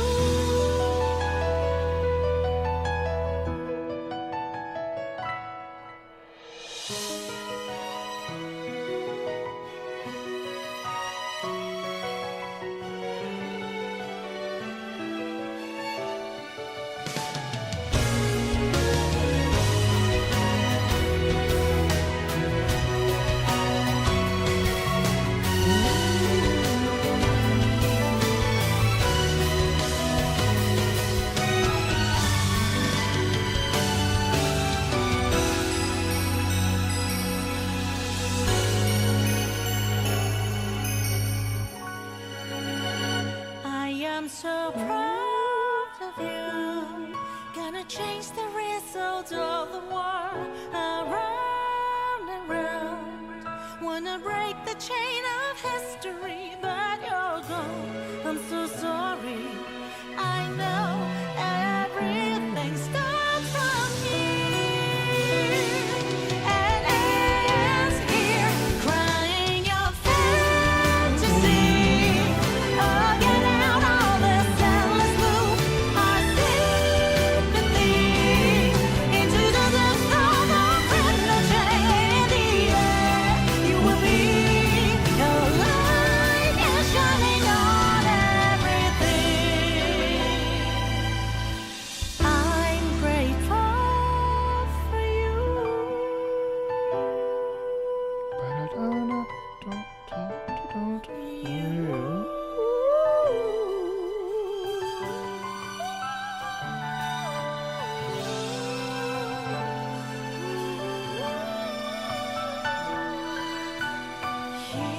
Here's the past, future is here.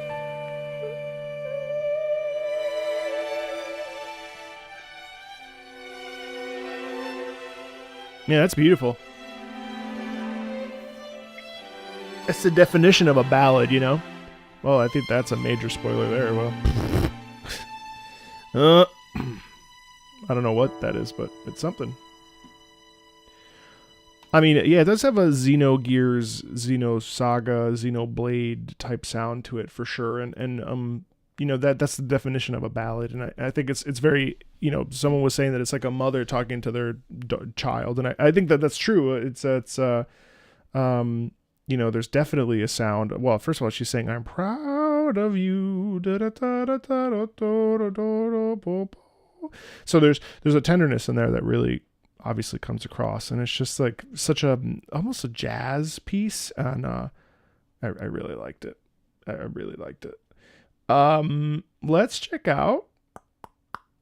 Welcome back, Otaku de Carnitas. Appreciate having you back. Man, that's a hard choice. Sonic or LA Noire?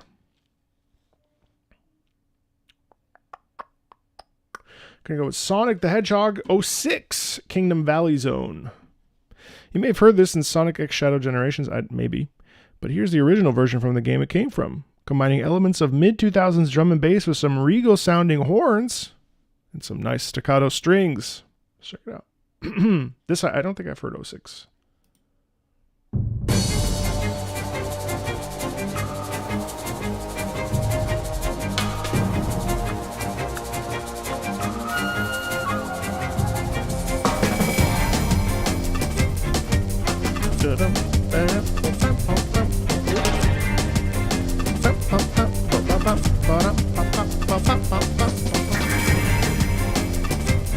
Definitely different than what we normally hear when we think of Sonic.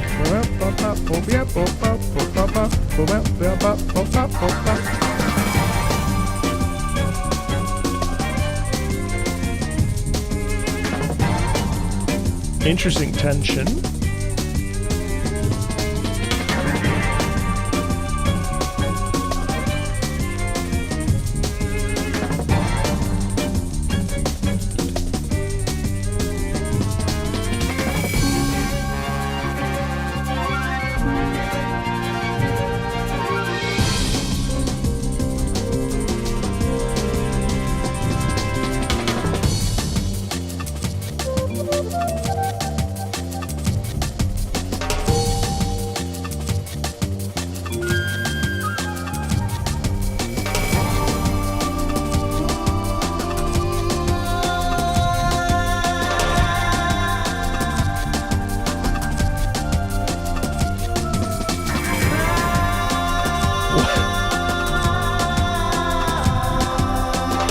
That is unexpected vocals.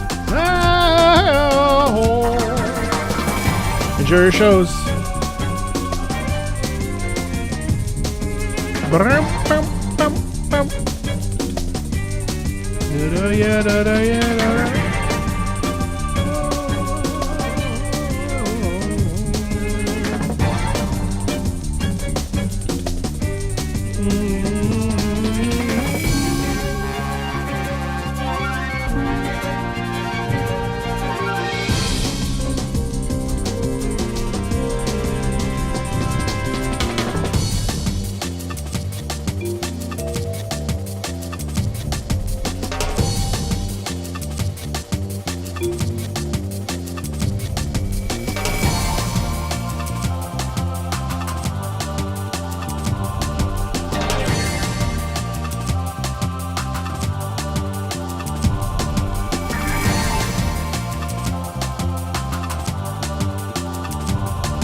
It's a whole ass journey, isn't it?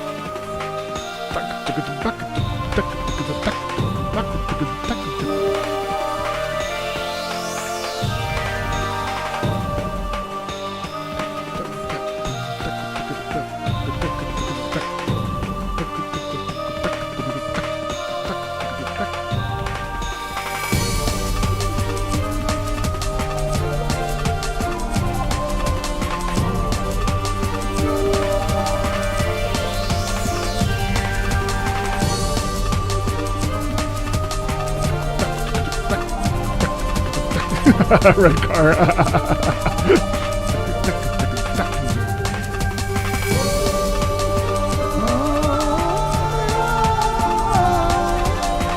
That section reminds me so much of Faceless Soldier from Ace Combat 7.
mean, it's a long ass track, and I don't think it really picks up until the back half where the most popular section is, the most replayed section is for sure. 350 there. I mean, but what an atmosphere. What an atmosphere. And something very different from the previous Sonic tracks that I've listened to that it's really delightful.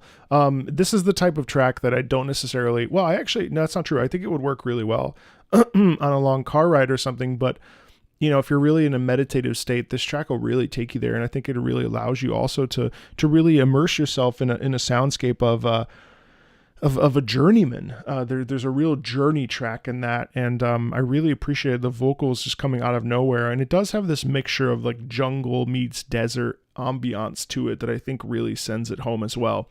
It's a really cool track, and it's definitely something that I would like to experience in the game. More so than hear out of context, but it was really fun to listen to, but much more of like I've got to work and I'm going to listen to that track rather than like, let me put that on for funsies. I can't see myself putting that on just because I want to vibe with Sonic, but I could definitely put it on while doing while doing something else. And that was the first of the Sonic tracks that I've heard that weren't from Frontiers that did that. It's cool. Splatoon 2 Octo Expansion Nasty Majesty. Let's see. A song in the universe made by the idol pair Off the Hook. This pair giving you guidance during the campaign through a speaker.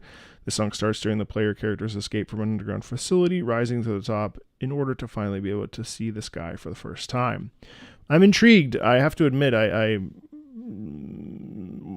Splatoon doesn't really do it for me, but let's hear. Oh, this is live too.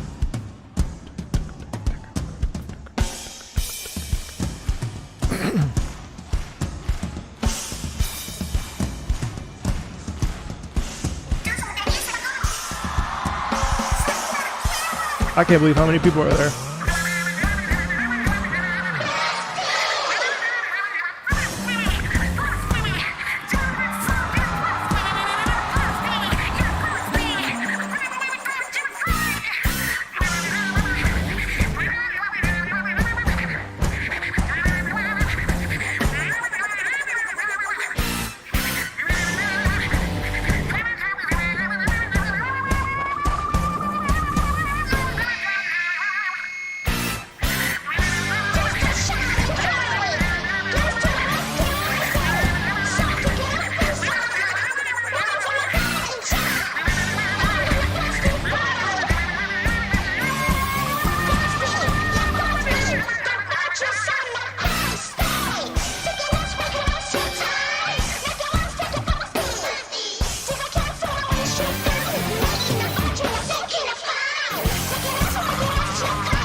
So what I think is interesting about this is that, you know, if we look at the crowd scene here, like majority of them are actually kids, which is really cool. You know, I think like this is clearly the appeal here is a family friendly game for kids and adults alike. And realistically, this might be the first or only concert that children actually go and see. And I think it's a really good entry point to like expose children to, you know, the power of live music and to connect with the twins here is probably really interesting as well. Now, did I enjoy that? No, I really don't like the Splatoon sound. I mean, I don't mind the rock elements of it, but I can't get past the vocals. I mean, also like, you know, I have this urge to try to, you know, find this character and date them, and now I can't because they're not real. So there's a double-edged sword here that I feel sort of confused on emotionally. But more than anything, I'm just kidding. But more than anything, yeah, I can see the joy that's in this and why it's so exciting. But the sound is definitely, it doesn't do it for me, but I appreciate it. And like, you know, if you're a patron and you want to keep sending Splatoon stuff, by all means, like it's fun to explore, but I'm more impressed by the crowd size and the fact that we're essentially like using non-traditional instrumentation in the case of like literal like squid people to produce a sound. You know what I mean? But it does feel just like garbled. Like they have balls in their mouth. Not balls, not like marbles. Fuck, don't fucking stop. Actually, it's funny. One time, Garth, I don't know if you guys remember Garth, Garth Bardsley, who was on the channel. He was the first teacher that I ever had that was like, you know, I hate to say this, but it sounds like you have marbles in your mouth. And I was like, what the fuck does that even mean? and yeah, it was really interesting to realize that that's actually like a piece of feedback that people can actually give you.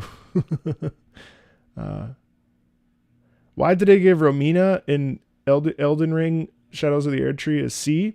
Because that's what it deserved. That's why. Yeah, totally. No, Hillian, totally. Totally.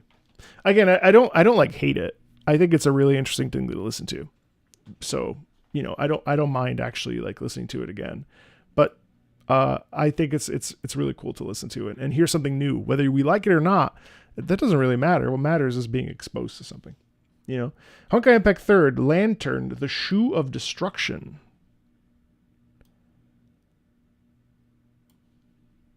I did like the rap part too, actually, quite a bit. Saphore of the Lantern Organization is the strongest shoe. When it's about combat, every shoe is blessed with a prolonged life and a power over the shadows. She, instead of a blessing, received a curse that made the shadow monsters be attracted to her presence constantly. Over 100 years, she grew more powerful than any human could imagine, just by fighting off her curse, making her the ultimate force against the Shadow Calamity. The context in the story is that she believes you are the cause of the current events and has decided to execute you and your crew. You try to hide from her the whole chapter because the other option is convincing her... Wait, what? Oh my god. Is convincing her... that you are cornered and out of an option. Seems like you have to achieve the impossible. $10 extra won't stop me from spamming Honkai Impact 3rd. Thanks, Juan. Let's listen.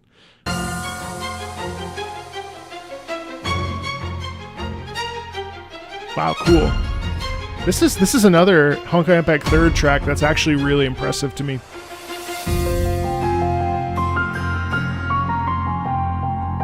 I really like it already.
Is this from the new one or the original?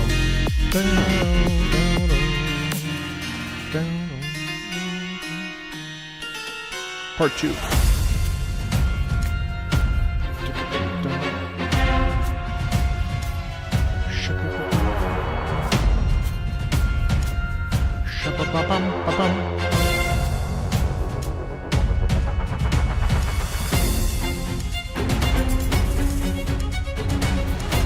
I want a melody. I hope a melody comes in. Man, she looks cool as hell. Why are her clothes tattered?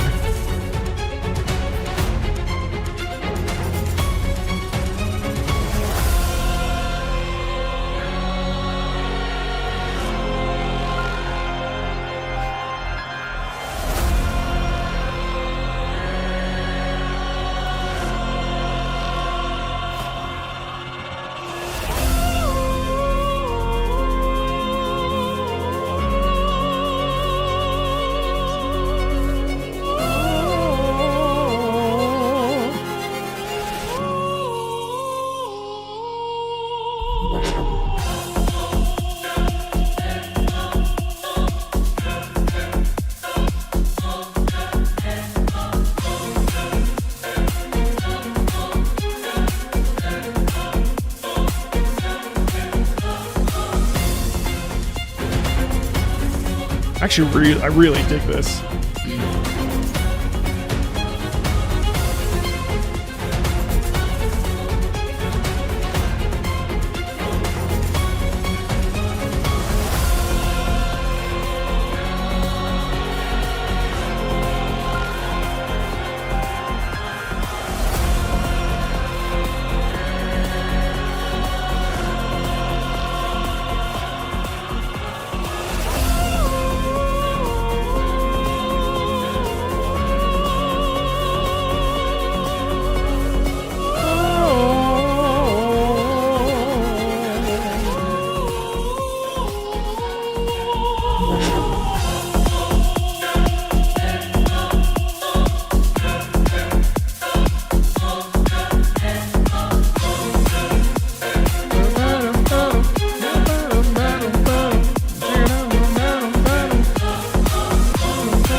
Damn. Yeah, it's pretty cool. I mean, I think I would have liked a more fleshed out, fully expanded upon idea. It felt like it never really got there. It felt like all of it was basically preamble to something. That said, I really appreciated the piano harpsichord in there. I really appreciated the opera singing in there very much. I also really appreciated the intense choir and, of course, the EDM beat. It was really cool. Again, I just would have liked to have had it gone in a different direction. Kind of like, what's it called, did the last time, Juan, that we listened to something from Honkai Impact 3rd. It was cool. Apple, are you here? I know you like to be here when I do these, so I just want to make sure that you're here. You may not be, but let's go ahead and do Killzone intro, Birth of War. I think I've actually heard this. The theme from the intro cutscene of Killzone, a PS2 exclusive. Yes, there you are. Let's check it out. I actually kind of want to play Killzone. I have a way to play it now. I'd be interested to try it.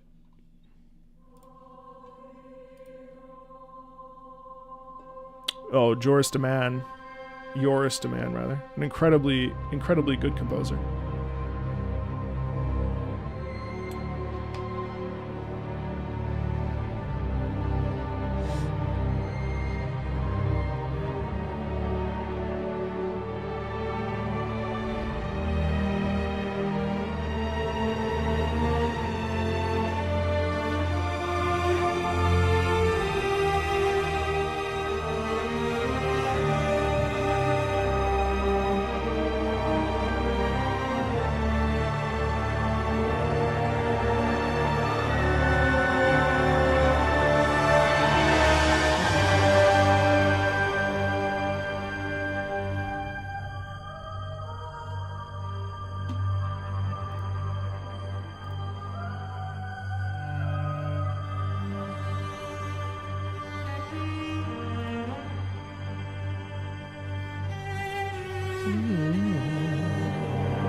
Definitely has a Star Wars sound.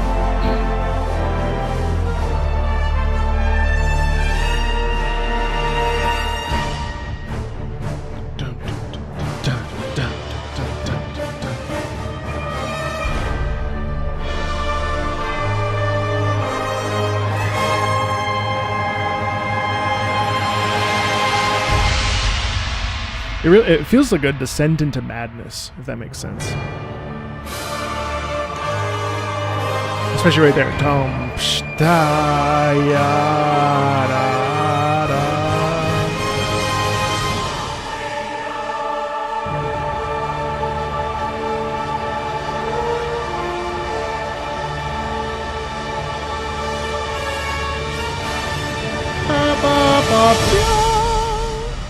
Cool piece.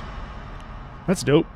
That's super dope. It's a great piece. I mean, super John Williams coded, super leaning into the idea of, obviously a dictator. There's a real sound there of like losing one's mind, of really digging into hell and so on and so forth.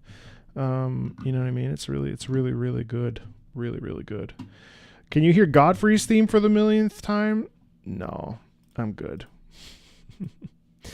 No Straight Roads. This game has a rock version and an EDM version of every boss song in the game, because while fighting it changes from one or the other depending on who. You're kidding, I know you are. And who has the lead.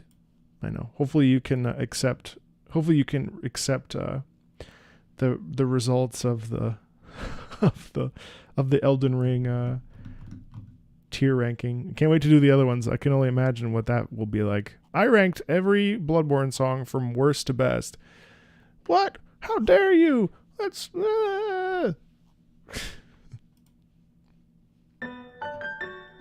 I love this track.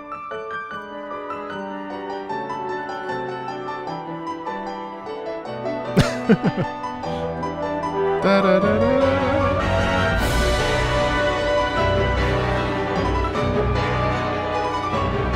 Wait, isn't that Mozart's Eine kleine dum da da dum da da da da da da da da dum da da dum? What the fuck is this? Bum ba da dum ba da dum da da da dum da da dum da da da da da dum da da dum da da da. I think it's dum da da dum da da da da da dum. It's not Eine kleine Nachtmusik. Here comes the copyright claim.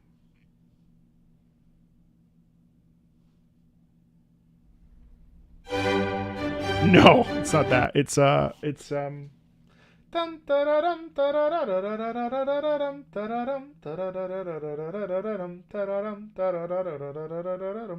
fuck is that? It's gonna bother me so much.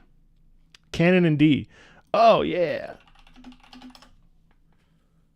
Oh yeah. No. Canon D is da da da da da da. Wait, is it? Oh yeah, it is. I'm sorry, you're right.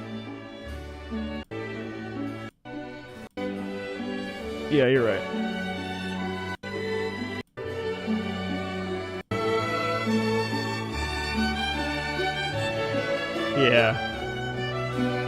Yeah. Well, I usually am asleep by that point. Just kidding. Cool. That's cool.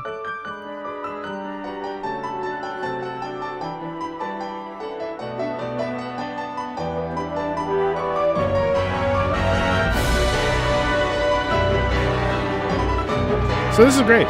Just as a side note, I mean, I think it's really cool that like this game did it, Wuthering Waves did it with Queen of the Night. It's really cool when these games sort of take out of universe pieces that are in our culture and our universe and modify them to sound, special. In fact, I have a whole gacha game video coming out where I talk about, how gacha games are using classic pieces of literature to sort of highlight culture, which I think is really interesting and fun aspect about them. I didn't know that No Straight Roads did this too. It's really inspiring. Oh yeah, of course Signalis and Hi-Fi Rush did it too, yeah.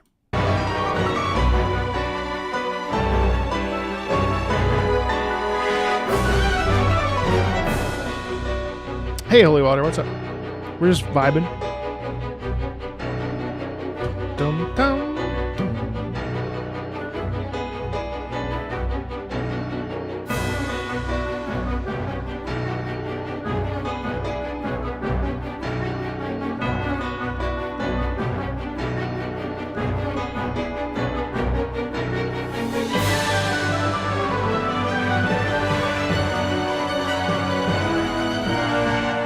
I made a video about it because Ivy and I got into a fight about it on Twitter.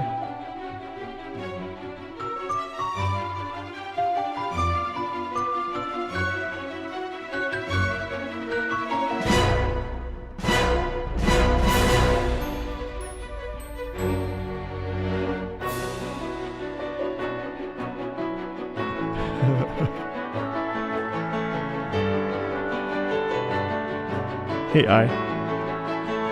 This is beautiful.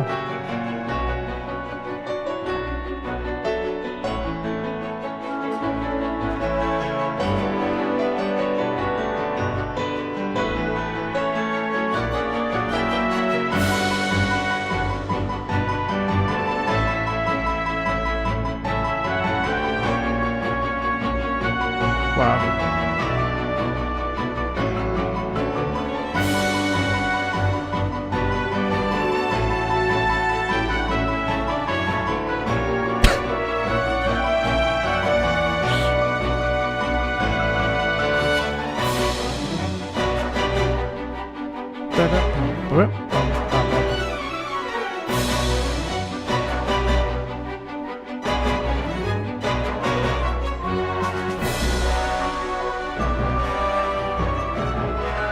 I have to play this year. This is really is a must play.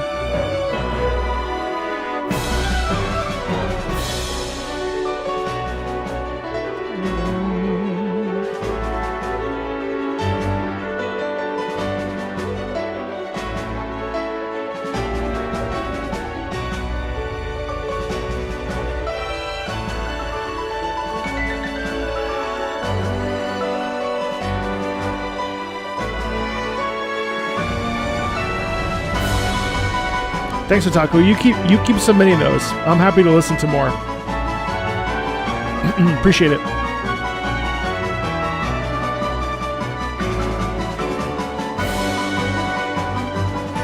Appreciate the support.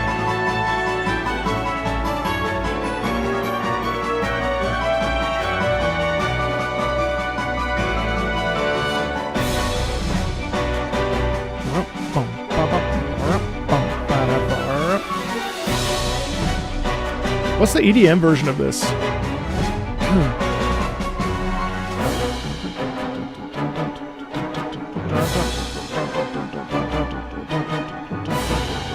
Yeah, I think I remember playing the beginning of it and I felt like there was quite a bit of jank. But not too bad.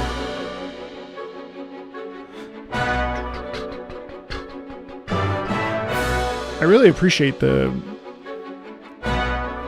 creation of an orchestral piece like this. Hey Bacon, what's up? Happy New Year.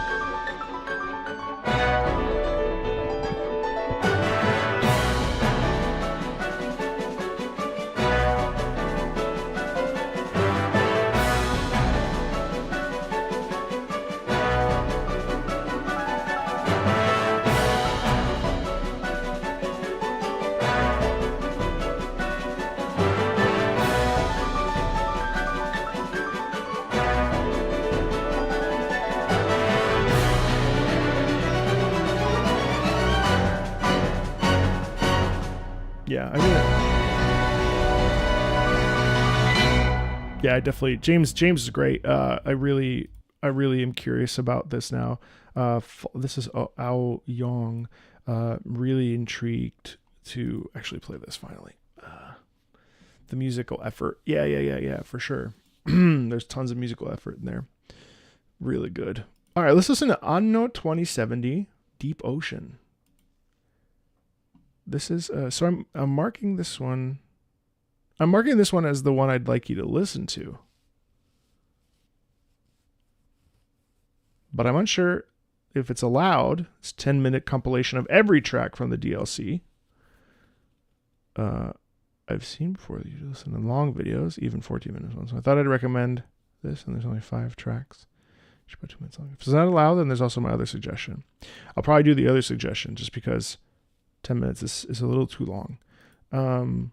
But if you want to support, into the rest of, next month or whatever, like, I don't know what you did for January there, Shadow Knight, but if you, you put Age of Empires 3. If you want for next month, maybe we do, like, maybe we pick some of the ones from that particular compilation and we listen to them. So we'll listen to Frostpunk 2, The Great Old Enemy, during the storm weather in Frostpunk 2. I actually haven't listened to the rest of the soundtrack. Let's check it out. Hey, Spherwa.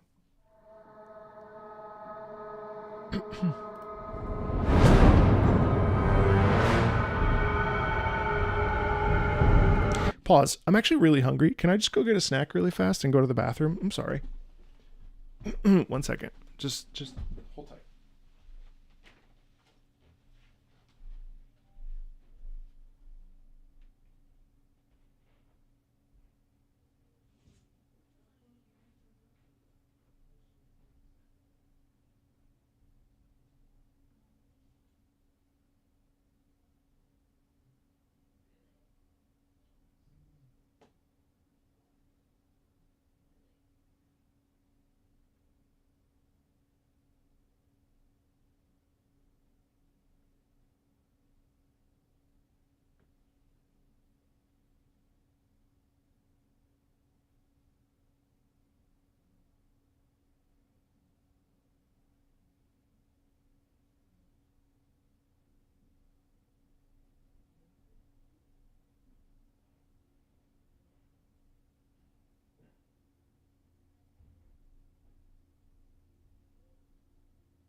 gang.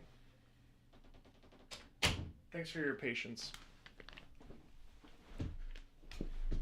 Oh, hey, Lunastra. Thank you so much for the sub. I appreciate that. Sorry, I had to grab a snack. What's going swellingly? You waiting? If I come back with beef? No, I actually got... I got a little rice cake with Nutella. Or, well... Oh my god! You've been a... thank you so much, dude! 12 months. That's crazy. Fresh fade and... Anyway, let's... I really don't want to go over my calorie budget, but I really want to eat this protein puck. We'll see where I land. All right. What in tarnation? What? I know it looks like caca, but it's not. It's just a rice cake with Nutella on it. I found this dairy-free Nutella at the health food store. I don't need your attitude, okay? It's always the French. I swear.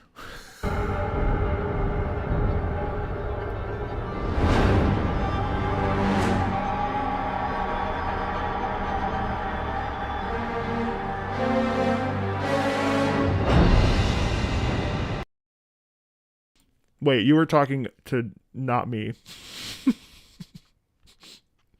I clearly have some baggage with the French.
Man, that track is brutal, isn't it? It's so intense. There's a, you were joking about viscosity of the guy's face, and I actually think that it's an incredibly viscous piece of music. It's really dense. The brass especially lends itself to such there's real plight in the sound, and a real sound of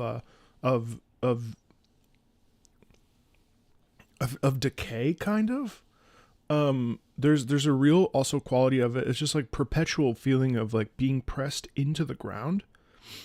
Whether it's by snow or by the people around you, there's such a heavy emphasis on bleakness and on being trapped and trying to claw your way out of it and just simply being unable to, that I found very visceral and really intriguing. It's a really good track. Really good track. I mean, I know that we didn't get to the Anno stuff, but God forbid I say Anno, which means anus. But that piece was really powerful. Cool. Oh, that's so nice. Thank you.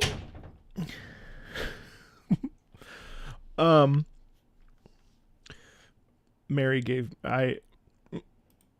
Anno means anus.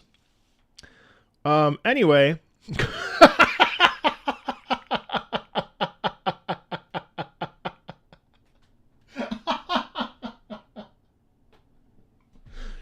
So anyway,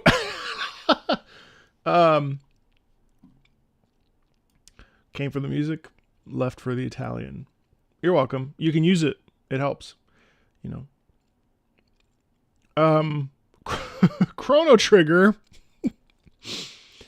These have become, I feel like the more patron streams we do, the more and more utterly chaotic they become. So, I think because I get more comfortable.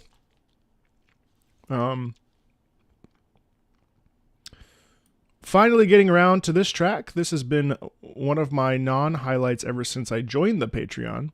Felt appropriate as a winter song, which is January, so it still counts. From a scrap dungeon in the original game. Oh, really? Likely appearing after the battle with Magus, but before the Tyranno layer. The song was left in the game's files and then was reused for the the NDS version. Cool.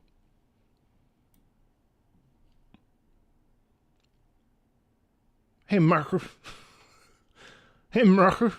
Hey, Spacey, what's up? Let's do it. Singing Mountain. I'm going to mute again while I eat this cookie.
no!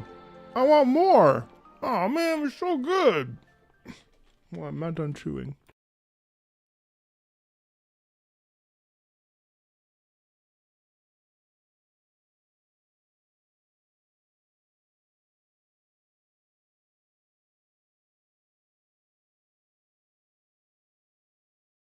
Oh my god, I love. It's so good. Ba ba ba da da ba ba da ba ba ba da da ba ba da ba ba ba da da. I mean, it's so. Fuck. Hold on.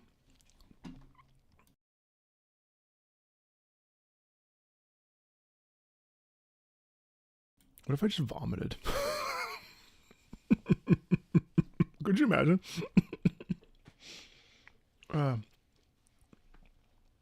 Imagine if I just turned around. I was like, so hold on.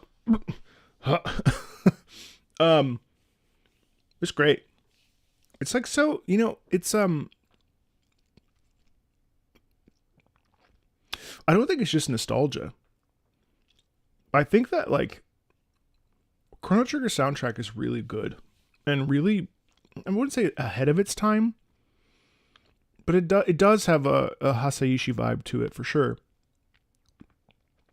But exactly. So music with restrictions ends up producing some terrific melodies. And it's an interesting discussion because I don't know how I would turn that into a video essay or something, but like the fact of the matter is that a lot of this music with its limitations was actually better constructed melodically. Melodically, it was actually deeply interesting. And they have to express emotion with less. And that just hits like a, obviously the singing mountain. You hear that, you hear the like sort of like reflection on the past or the feeling of like loss and like navigating a difficult situation, how to emerge the other side with that. It's like super in line. I mean, it's like really deeply moving. Do we know if that was put on with the orchestra? Hey, Hallowed, how are you doing? Do we know if that was in the the orchestral arrangements? Probably not, but it's really good. Thank you I'm glad you finally were able to highlight that because that's really beautiful. Really, really. Okay, Ivy.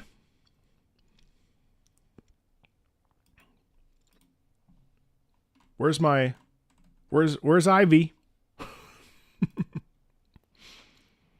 I love getting into fights with Ivy. There you are. There you are. You suggested I've been a bad boy in Winter Games.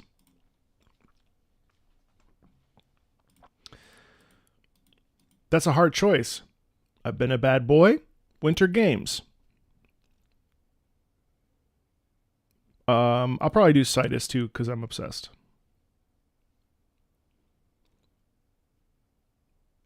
In case I don't want trashy Christmas music, I don't. Here's some slow vocal lounge music that's delightful. That gave me my online name being featured? Oh. Let's do that.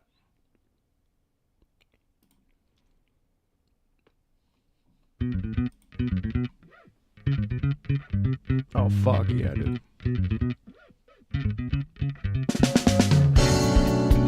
Oh!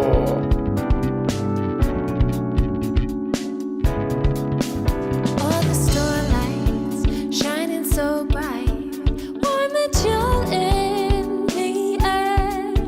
Through the door stream melodies of winter, winter, winter. In the windows framed with fresh snow, gifts are wrapped up with care. But all I want this year It's still a Christmas Carol. is to have winter games. Oh, feel like cups, cinnamon kisses.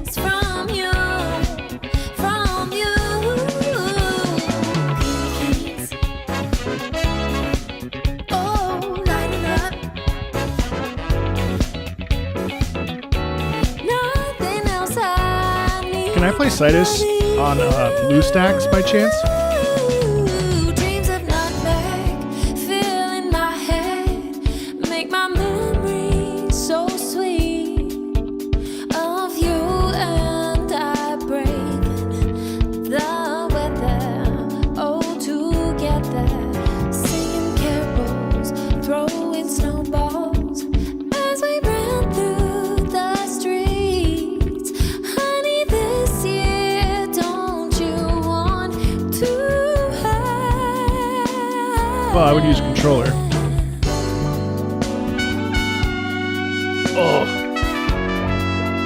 Oh, merry golden days of yore. Oh, it's for touchpad. Well, I can stream. Oh, I can stream my iPad. Couldn't I stream my iPad? Yeah, I could. What's up, Luke?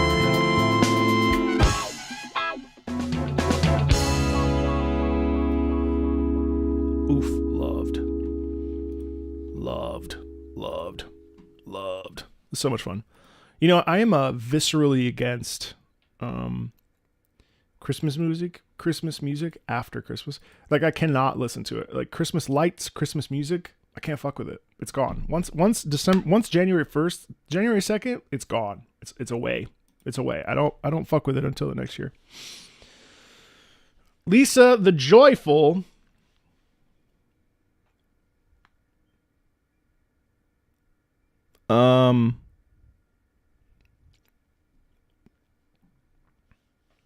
Let's do Mouth Wide Open from Lisa. I'm not fucking around. Proceeds to pull out dual wielding machine guns.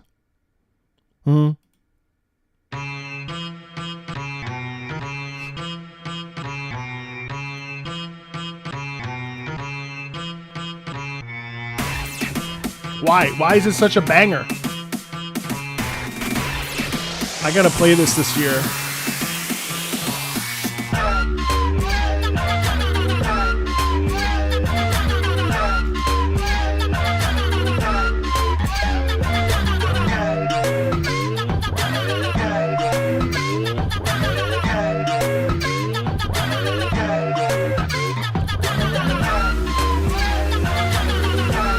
Oh, is it resource management? Oh, I hate that.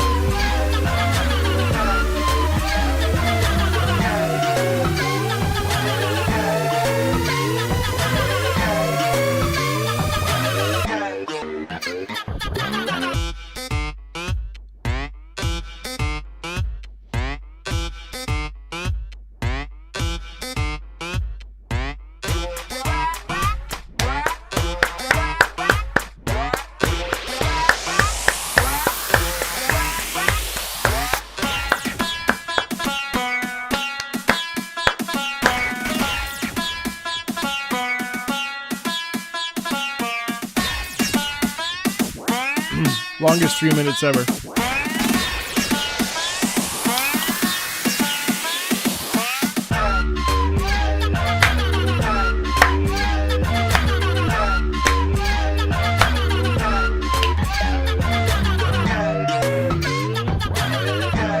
Who wrote this?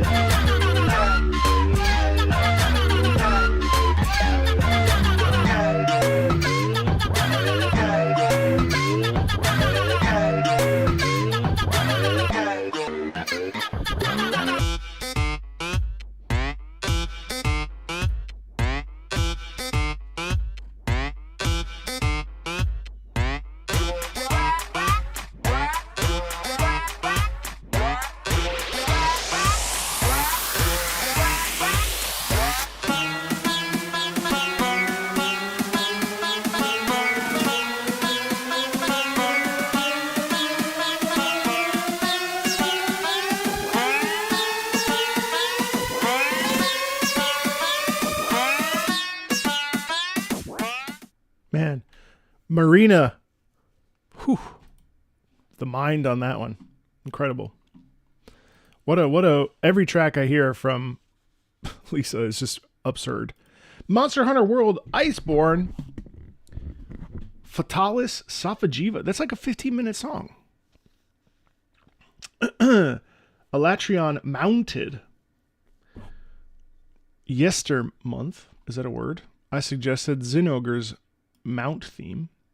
I like his theme. I like this theme so much that I looked into more mount themes, and that I did.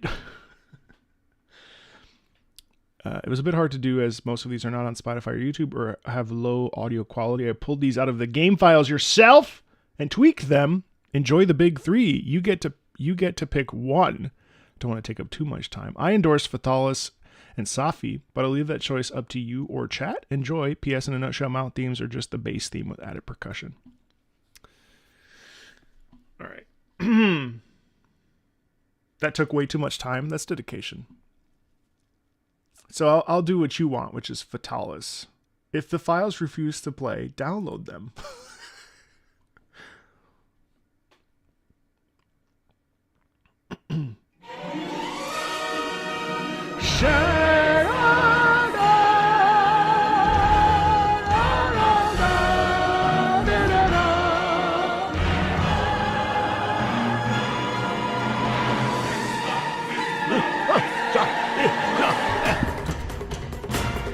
Oh!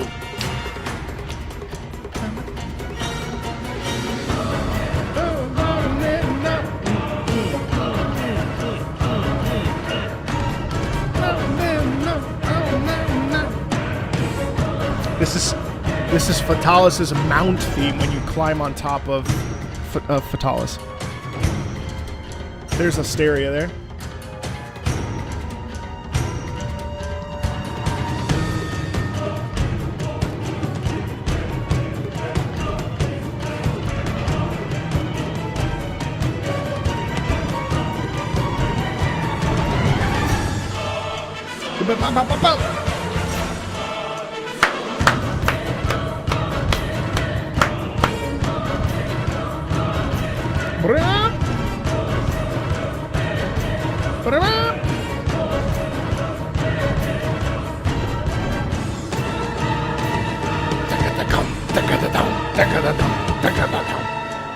Monster Hunter World Iceborne.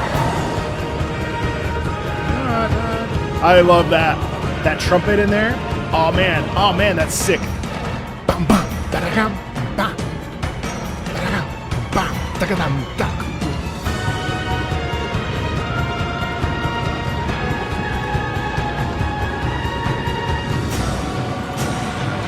Colibri, what's up?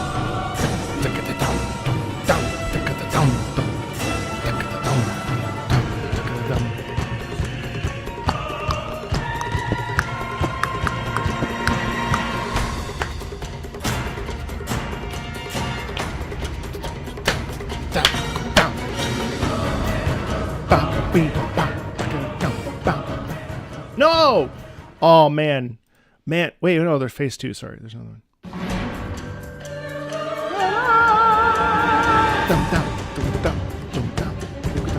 Is there proof of a hero on this?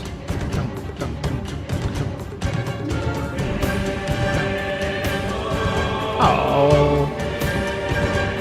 Thanks, Godino. Godino, I appreciate that a lot. Thank you.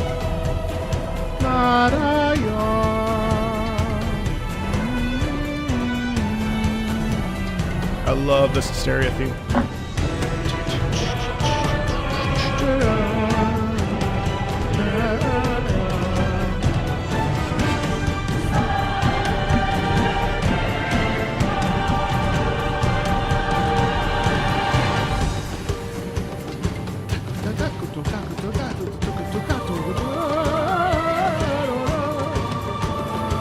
Well, you can get into Monster Hunter with the new update if you want.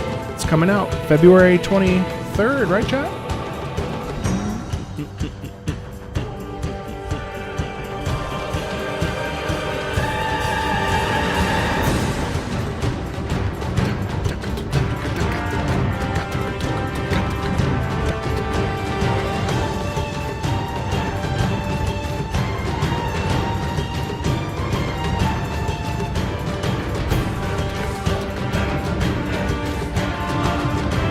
Is it 28th? It's the 28th.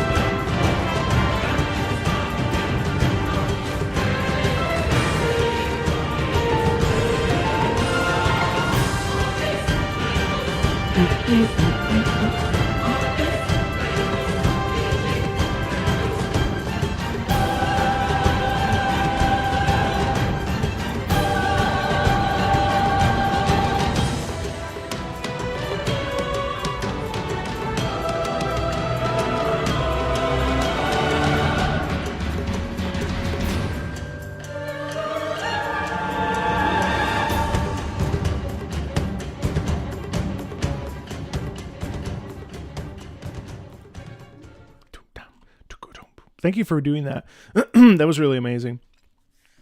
And the hype for Monster Hunter continues to grow. Honestly, I'm really excited for Monster Hunter Wilds. Really excited for Monster Hunter Wilds. I will probably spend the first 2 streams, no joke, trying to find a weapon because I've been really struggling to just solidify what kind of playstyle I want and want to have. I went back to World briefly and I did fuck with the horn. Or no, that's not true. I hate the horn. I did fuck with the hammer. But the one thing I don't like about the hammer is how short I feel when fighting flying monsters. So I need to figure out what's going on. Obviously with the swappable weapons, one will probably either be the light bow gun or a bow. Well, then I try to find a main weapon. So I'm thinking I just need to spend some quality time fighting some low-level monsters and really get a sense of what works. And I'll definitely do that on stream. Combat's tough. Yeah, the first 2 hours would be character customization, right? Yeah, so I'm expecting those first few streams to be that. So I don't know that I'll be playing. I would say that I'll probably play most of the game with company. So if that's something you want to come do, definitely let me know and we'll team up because I'll definitely probably play through the story with people in chat. So, yeah, cool. Yeah, actually, I'll probably stream the second beta. Since I didn't stream the first one, I think maybe I'll stream the second beta looking for the weapon of choice. As far as Arc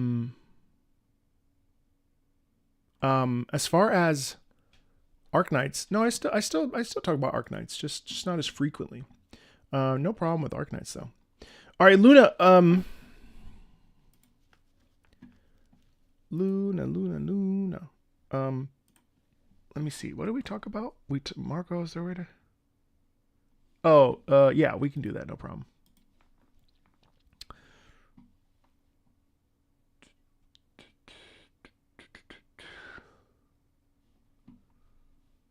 So, I'll play this.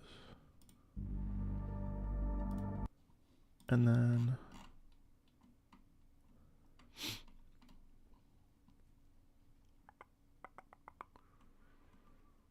Where are you? Here you are. Hope for the future. Okay. All right. So we're listening to Origin from Xenoblade Chronicles 3 and then Hope for the Future from Xenoblade Chronicles 3.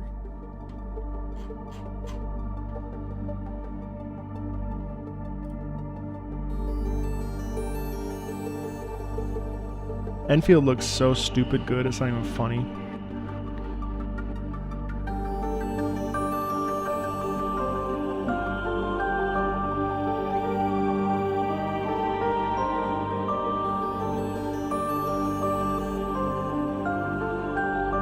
Enfield is gonna suck me in so bad.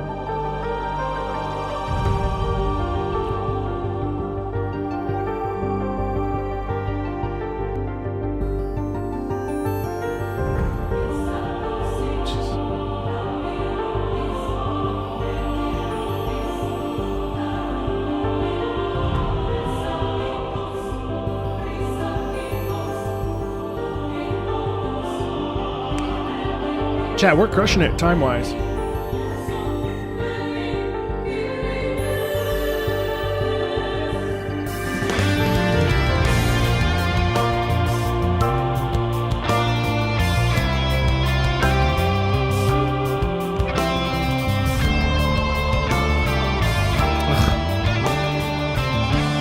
I haven't actually watched the trailer, so I can't tell you.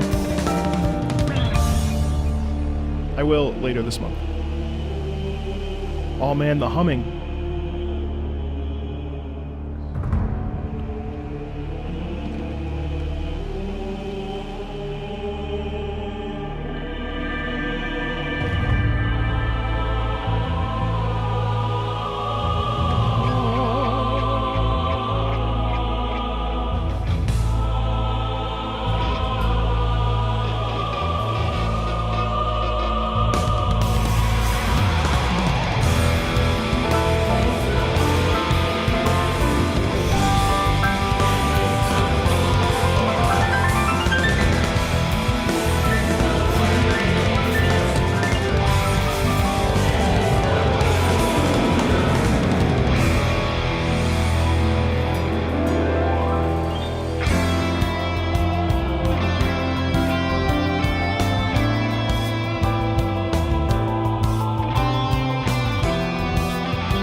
Wow, that's a fast 6 minutes. That didn't feel like 6 minutes at all.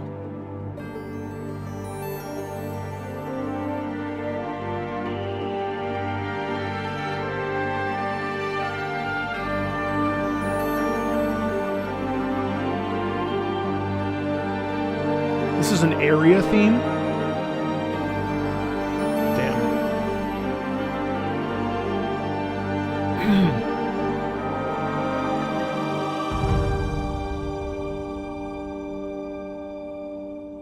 Incredible. Incredibly fast 6 minutes. And then Hope for the Future's right after, and it features the melody.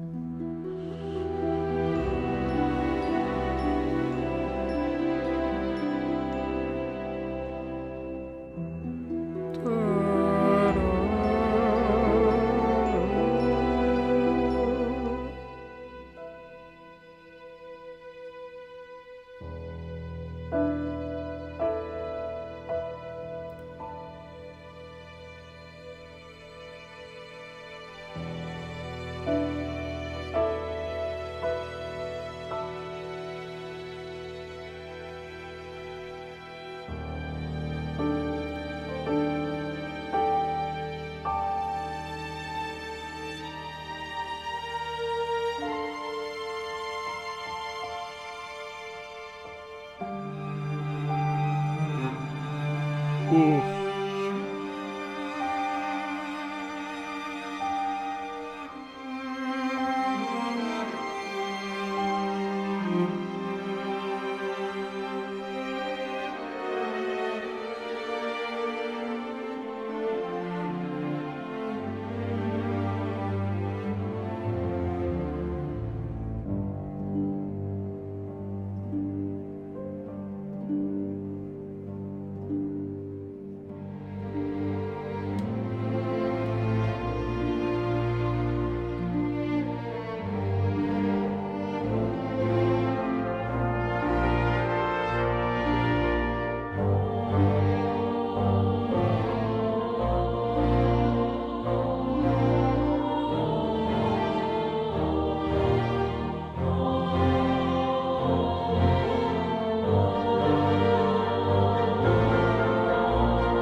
More. Oh my God, it's so beautiful.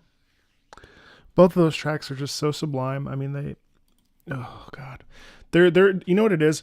They're so pure. There's an honesty in both of those pieces that really comes across to me. There's so much heart in them, and so much desire for peace, and there's like edges of grief in there, obviously based on the limited amount that I've played of Xenoblade Chronicles 3. Like there's it's just delightful. It's just like really, I mean, it's just like quality, deeply emotional music. I mean, there's almost no words to describe it. You know what I mean? Like it's so heart-wrenchingly real. I want to play it, but I don't have the time.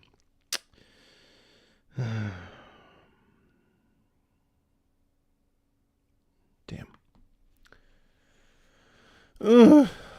Let's listen to Forts. Southern Crossfire. It's been a while since I suggested Forts. Hope you like it. Don't worry, it's not 12 minutes. Let's check it out.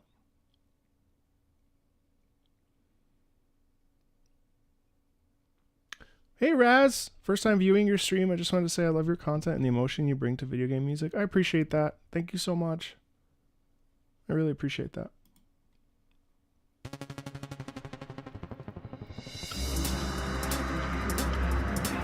Again, Fort's coming in hot with the surprise there.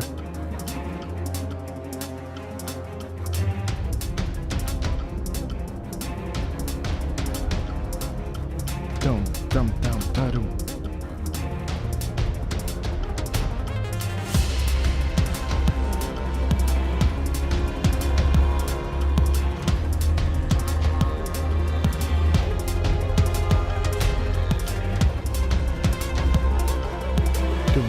Dum da dum.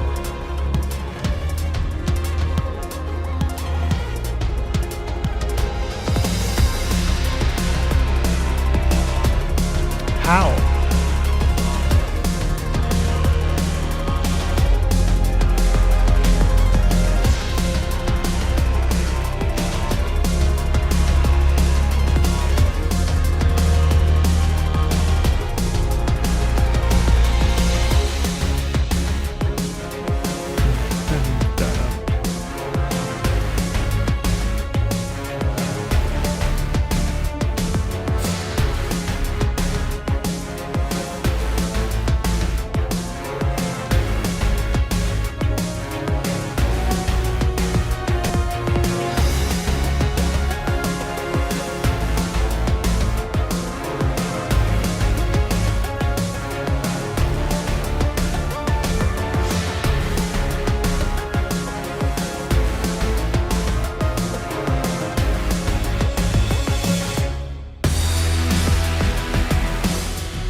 Oh yeah, he made the Total War. He composed Total War Rome.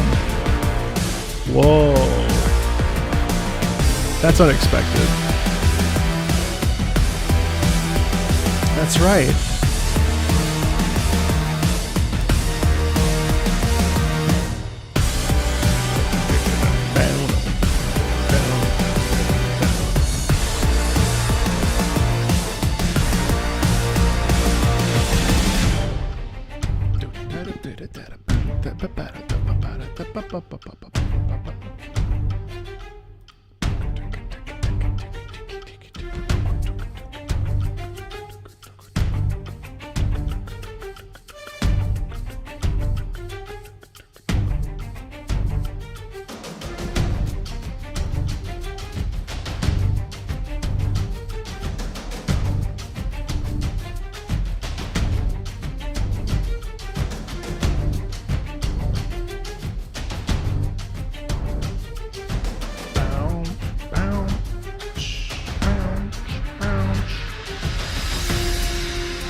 Yeah, it's interesting how this is that same composer from Rome Total War, and whether or not it's similar or dissimilar. It's from Forts, and it's called Moonshot. Or no, it's called Southern Crossfire, and it's from Forts Moonshot.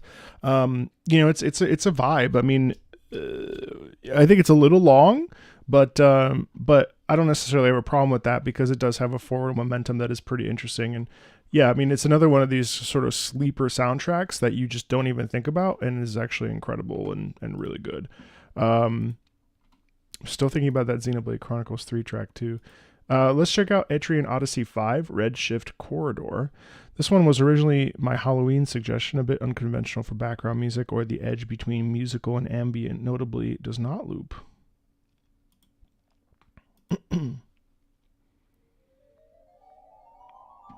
Really?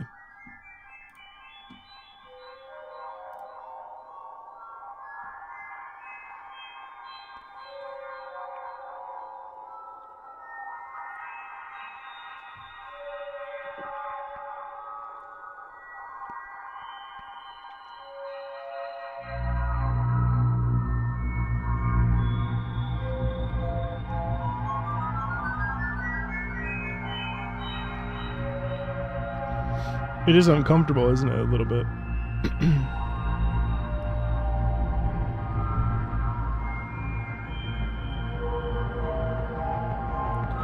This is an Etrian Odyssey?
Where does this go, I wonder?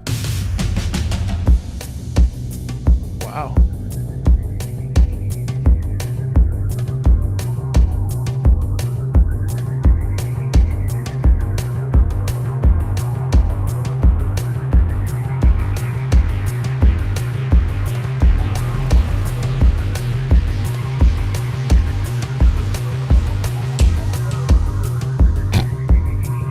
It sure does.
It really does toe the line.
I mean, given what Etrian Odyssey is, and the fact that it, is the corridor sort of game that it is with the turn-based conflict and stuff, I find it really fascinating how hardcore this music can kind of get. This is not the first time that I've heard a piece from Etrian Odyssey where I was like, what? It always kind of surprises me every time. That wasn't my favorite piece by any stretch of the imagination, obviously, but I really appreciated how much it was able to veer into the direction of horror and make us feel uncomfortable, and also like feel, like being in a dark cave or being in a dangerous environment where we don't know what is going to happen. That all comes across, and I think it comes across extremely well. It's really interesting. Ironcast, Tour de Rennes. The Frenchiest boss music for when you have to fight Napoleon in a steampunk mech. What? For real?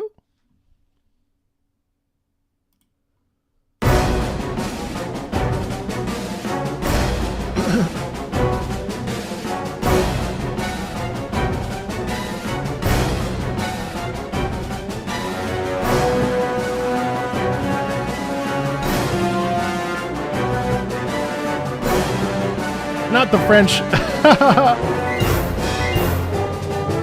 Ah, les noms de sa patrie.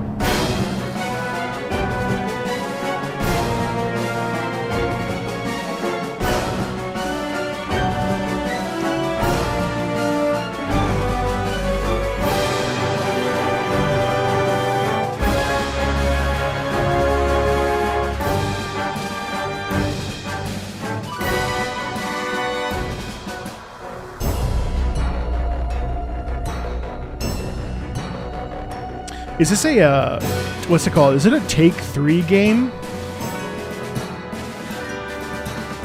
I've actually been looking for a game like this, Vanyar, so...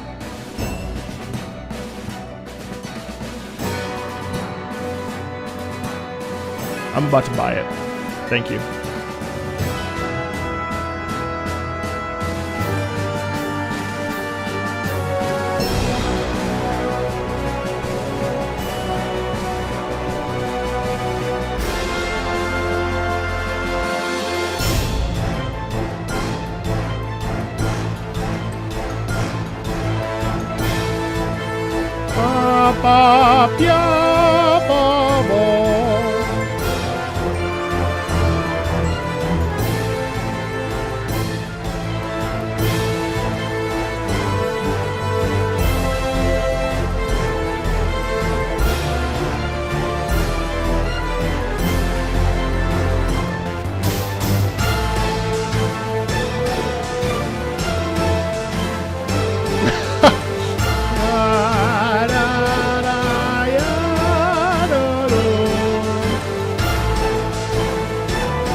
Damn, 2015?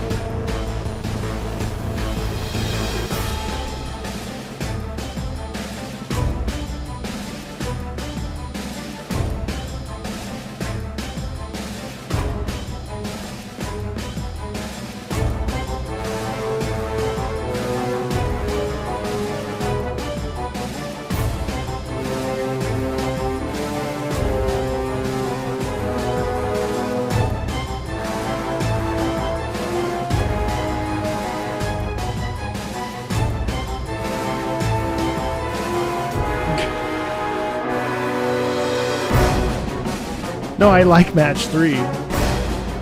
I just was trying to find a good one. Oh god. Sexuality with girlfriends. Ooh, I think I'll skip that one. Cool. That's awesome. That's crazy. Just never I never knew that this existed. That's awesome. Also, it was fun hearing a scary Marseille. Let's do Tactics Ogre. Avilahanya. In November, I had you listen to the first iteration of the song. This is the latest remaster in the reborn version. I believe it is also performed by an actual orchestra. At least the PSP remaster was.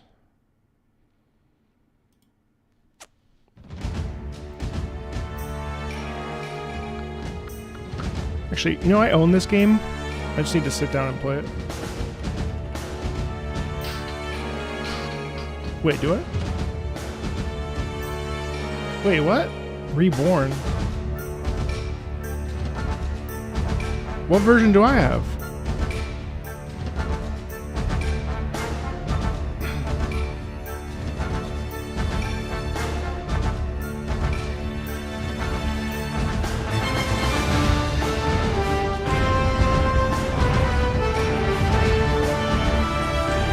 I thought I bought this game.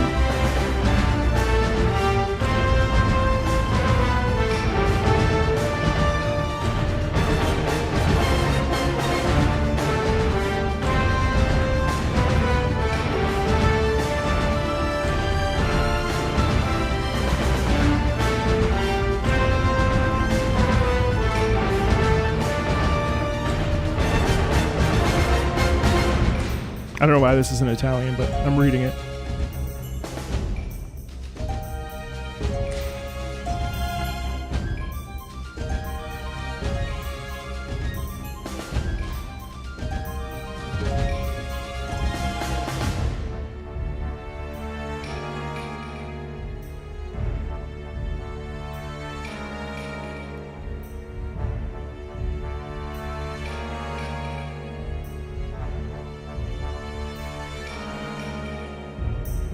So much tension in there.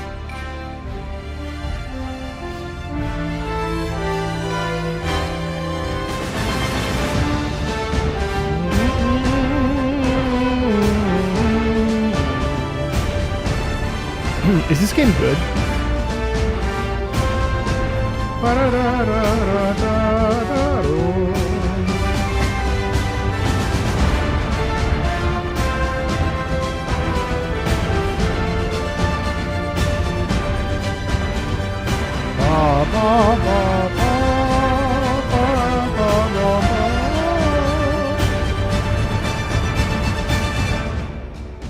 Like, is it heavy on the systems, or is it can also just be enjoyed like sort of casually? Do I have to like?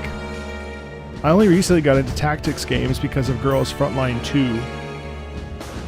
Weirdly, of all things. But I don't really want to keep playing that, so it feels very system heavy.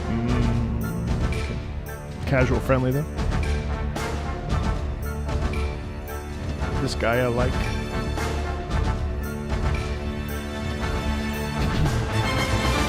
Da da da ya ba ba ya ba ba da da ba da da da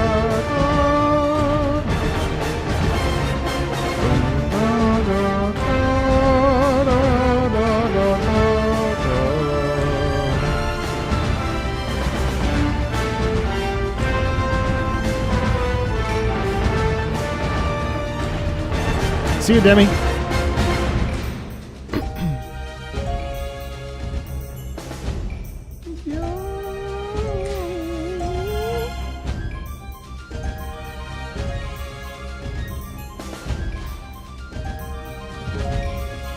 Why does it looks like Vagrant Story in here?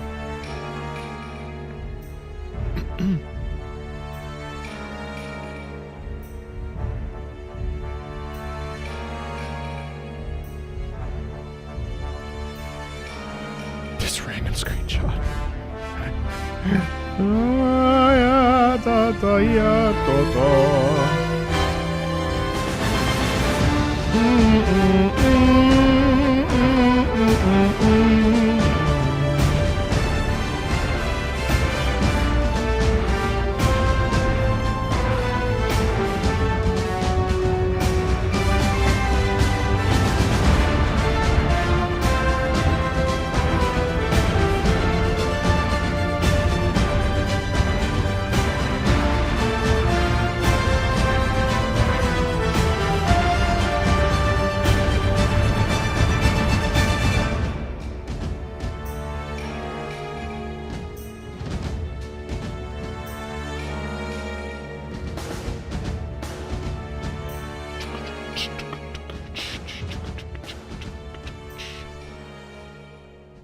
Yeah, someone really... I've listened to like one track from Girls Frontline. That was nice. I really enjoyed that piece. It was obviously very intense. I would have liked ever so slightly more melody, if that's possible. But obviously the track was really intentioned with the feeling of conflict, and that conflict definitely pervaded that. It was nice. Bro has a lot to say about the game. Apparently, it's very what's it called? Divisive. Skylanders Giants Cutthroat Carnival. The ship captain and canonically owes money to every pirate in existence, but you're unfortunately, forced to land at a carnival run by pirates selling sea salt churros. Okay, let's check it out.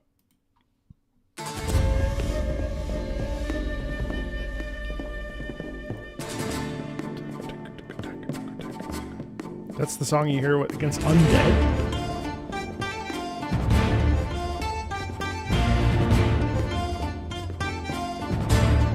Oh, Lauren Balfe.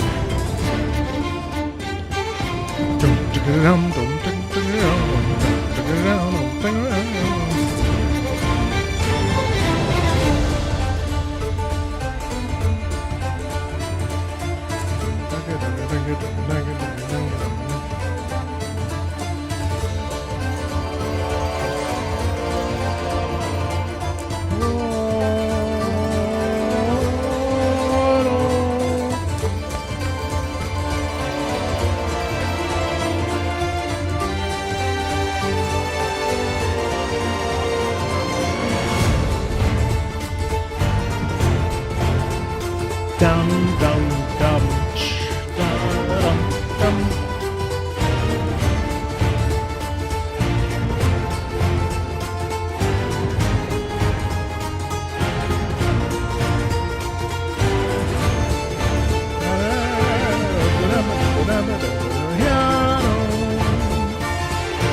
I never, ever, ever imagined that something from Skylanders would be that quality and that good. That is such a treat to listen to and so much fun.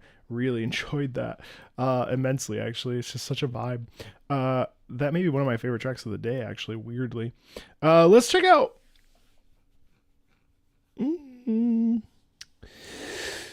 Ooh, Dead or Alive 2. Theme of Helena from Dead or Alive 2 fights with elegance while avenging her mother's death. A really nice theme despite the fan service of the game. Ah, yes. What fan service do you mean?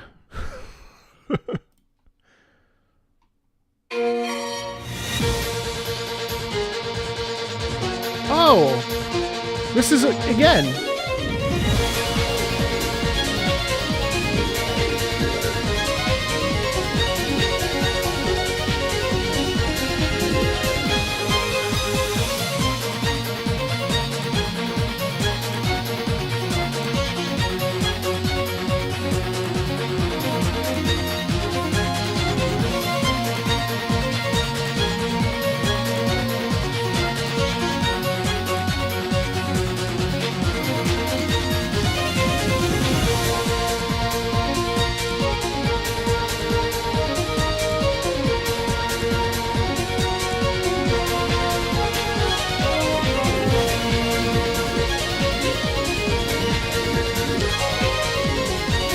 This gal?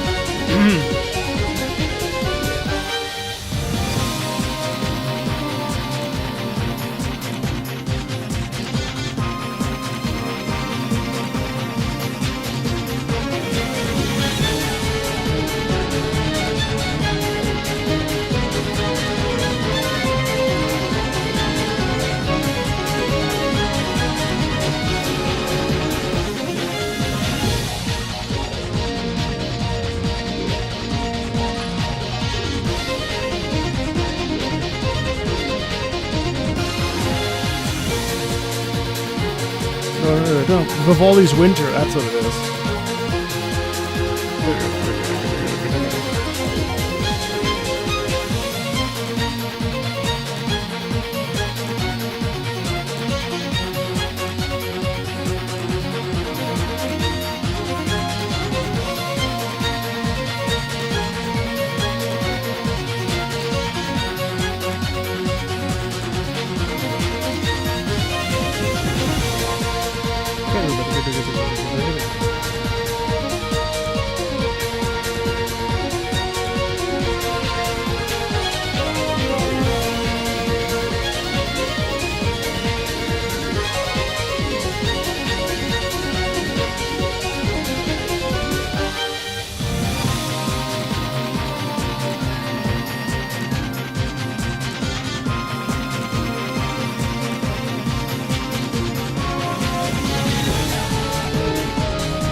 Wow. You know, it's interesting because you do hear some of that like gumption or the grief that she has towards losing her mother, but also there's a quality in the music of real intensity, right? Obviously, but I think what's really cool is having the Vivaldi's Winter in there. First of all, drives forward the idea that she's not going to stop at anything in order to like, you know, move on with her life or get to the other side of whatever conflict she's facing, which I think is really interesting. I also think it's really interesting how essentially the way that the rhythm works, like it's an unrelenting force, a feeling of drive and not allowing herself to be sat back on her laurels. You know what I mean? I think that's really cool. What a great piece. And I also think that it also showcases like forward movement, obviously, but then also it showcases, I think, rage and anger in there as well, that we hear throughout. And I think it's really good. It's a really fun piece. What's good? What's up? It's cool. Ooh, The Man in the Wall from Warframe. On a scale from 1 to 10, how scary would you rate this? Let me remember.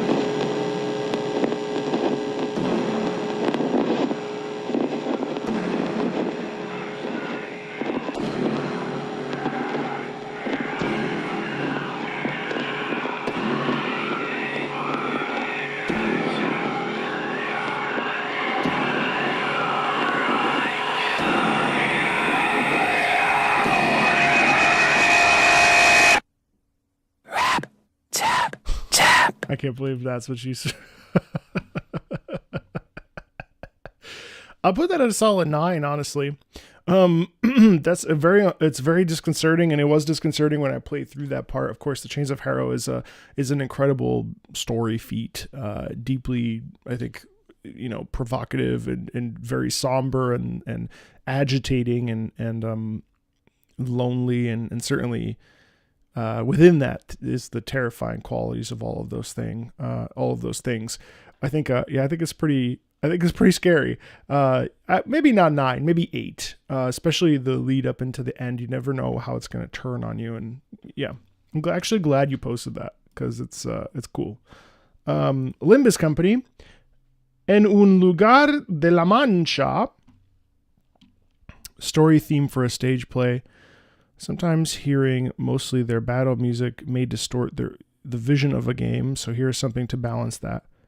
Sorry about the abrupt end. It's a rip meant to loop. Sure. And you're right. Battle themes can be...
Yeah, I mean, I think, is it the best track to highlight Limbus Company? Probably not. Do I think it's interesting in the sense that it causes a sense of stress and a sense of discomfort? 1,000,000%. I also think what's really interesting about that piece is that it's very clearly supposed to be a circus, carnival sort of play pretend vibe with clowns and mostly in a celebratory feel. But then what we do is as we move through it, we end up having distortion, and the distortion really lends itself to a feeling of dis-ease and a feeling of being lost, and almost like the world is spinning around really fast and you become directionless really quickly, and then you don't know where to turn, and then suddenly you find yourself collapsed on the floor. There's a real like animosity in that sound. It's definitely like spooky and very unnerving, and I definitely, it's not my favorite song. Sorry, it's not my favorite song, but it definitely serves a phenomenal purpose. And so in that regard, it was fun to listen to. I'd love actually to listen to more tracks that are not just battle themes from Limbus Company, because I feel like everyone's throwing battle themes, but I'd like to hear some of the more meat and potatoes stuff. Have I reacted to anything Valhalla? No, but I did buy it, so it'd be something I'd like to play this year if possible. Let's check out Pathologic 2, Vods Channel. Oh, massive turning points, and it plays twice in the game. Yeah, let's check it out.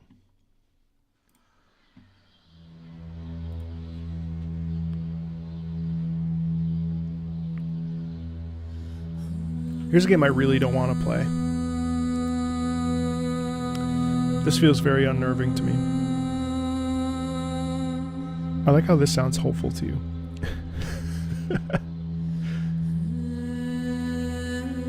This game seems really fucked up. In fact,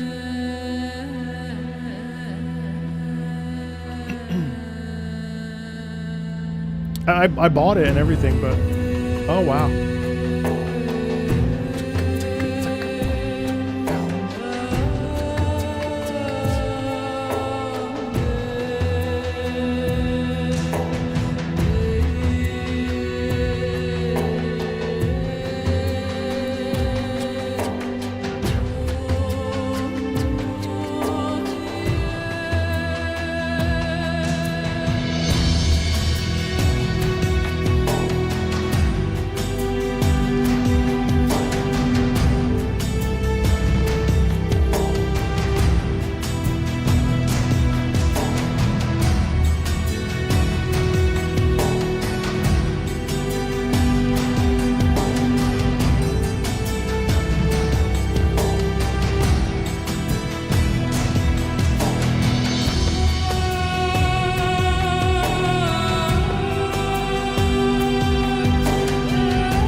I mean, what kind of game is it? Because it looks both like open world. Oh my god, what the fuck? It looks incredibly fucked up, but it also looks incredibly like easy, fun to like get lost in. But then it feels like a place where you like never know where to turn because there's all these hidden meanings and layers. Like that music. I mean, it's like that's a profound piece of music. Honestly, like it's so visceral and it feels.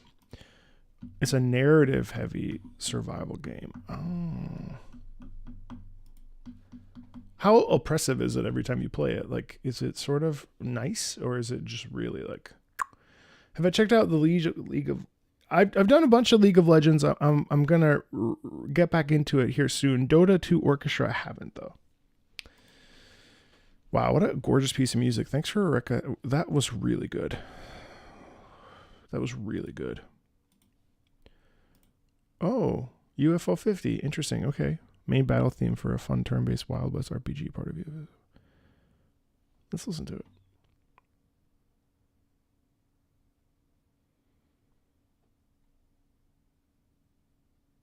That sounds so intriguing. It'd probably make for a great stream game, I think.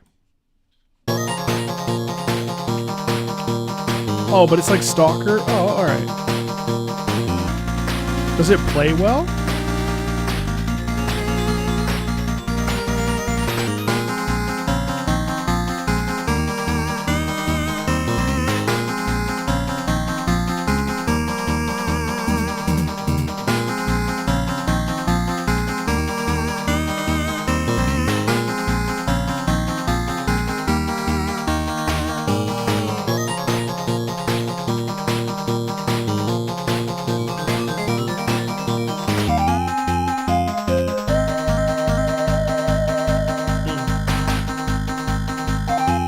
I love to hear the Wild West in here.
I mean, the fact that we basically get a Wild West theme in the 8-bit style in the year 2024 that elicits a bunch of different imagery, whether it be like the sand dunes or the horse galloping through the desert, or, you know, the you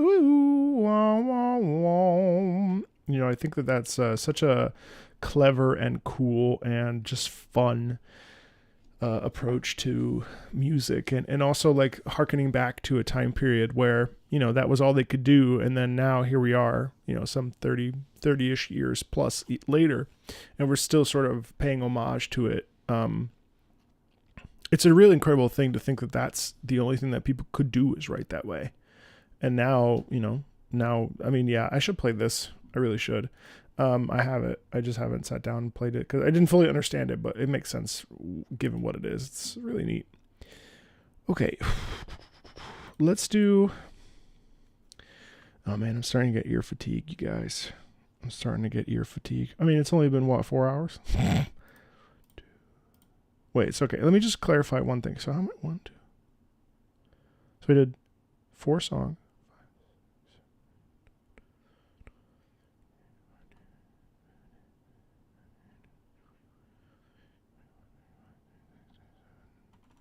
So I did 27 tracks. I feel like that tends to be... I think I'm capped. I got to be honest with you. I don't think I can finish this today.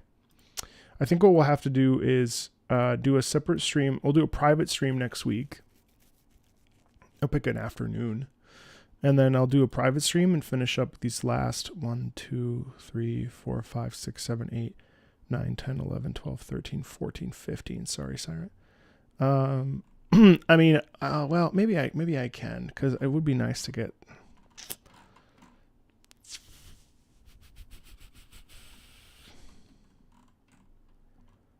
Let me keep going. Let's listen to Against the Storm. Let's see. I really should play this too.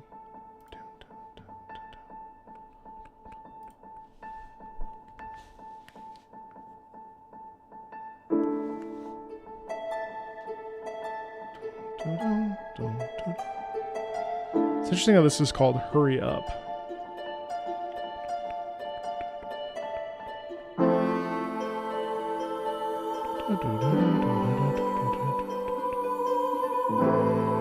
Wow, that's pretty.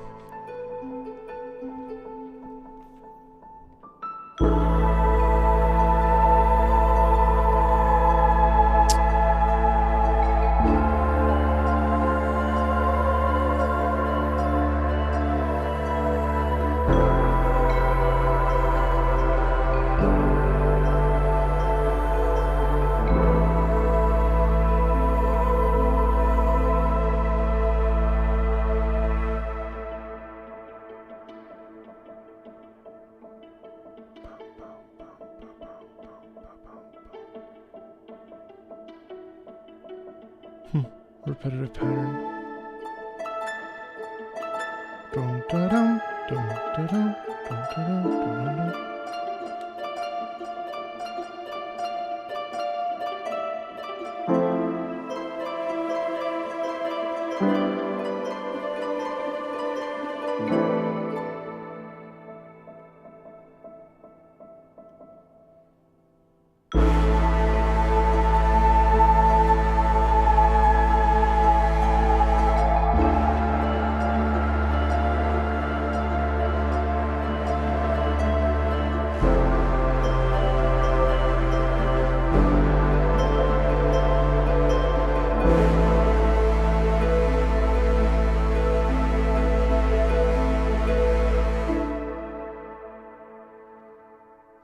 Wow, short and sweet, but that's a really surprising. It's surprising how heart-wrenching that piece is, and it's a piece of really like trying to navigate adversity, you know, and like how do you wade through that? Imagine it's raining and it slowly gets heavier and windier. Yeah. That's the real sound quality that kind of comes through there. It's like it feels very there's a a real bleakness in that, isn't there? But with like a degree of hope, especially with the upper register and the way that the string is playing up there. It's really nice. My God, beautiful piece. Yeah, let me hold off just because now we have 14 tracks. I'll do these on a private Patreon stream. I would say let's go with let's see, Monday. Let's do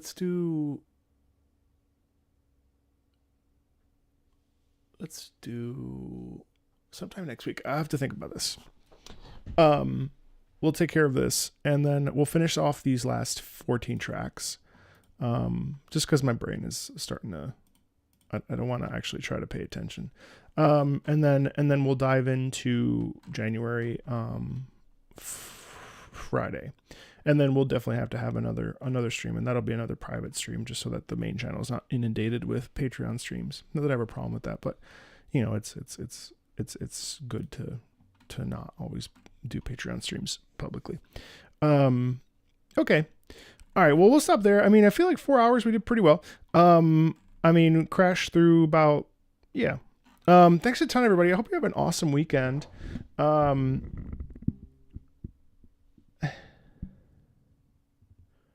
wow, Michael, you enjoy and appreciate it. Thanks to you, I've been inspired to go into the study of music. Oh, that's really nice. I appreciate that so much. Yeah, I hope everybody has a really good weekend. Patrons, stay tuned for messaging. I need to figure out what day, but we'll get it done. All right. Thanks a ton, everybody. It was a really nice time hanging out. And yeah, we'll talk later. Okay.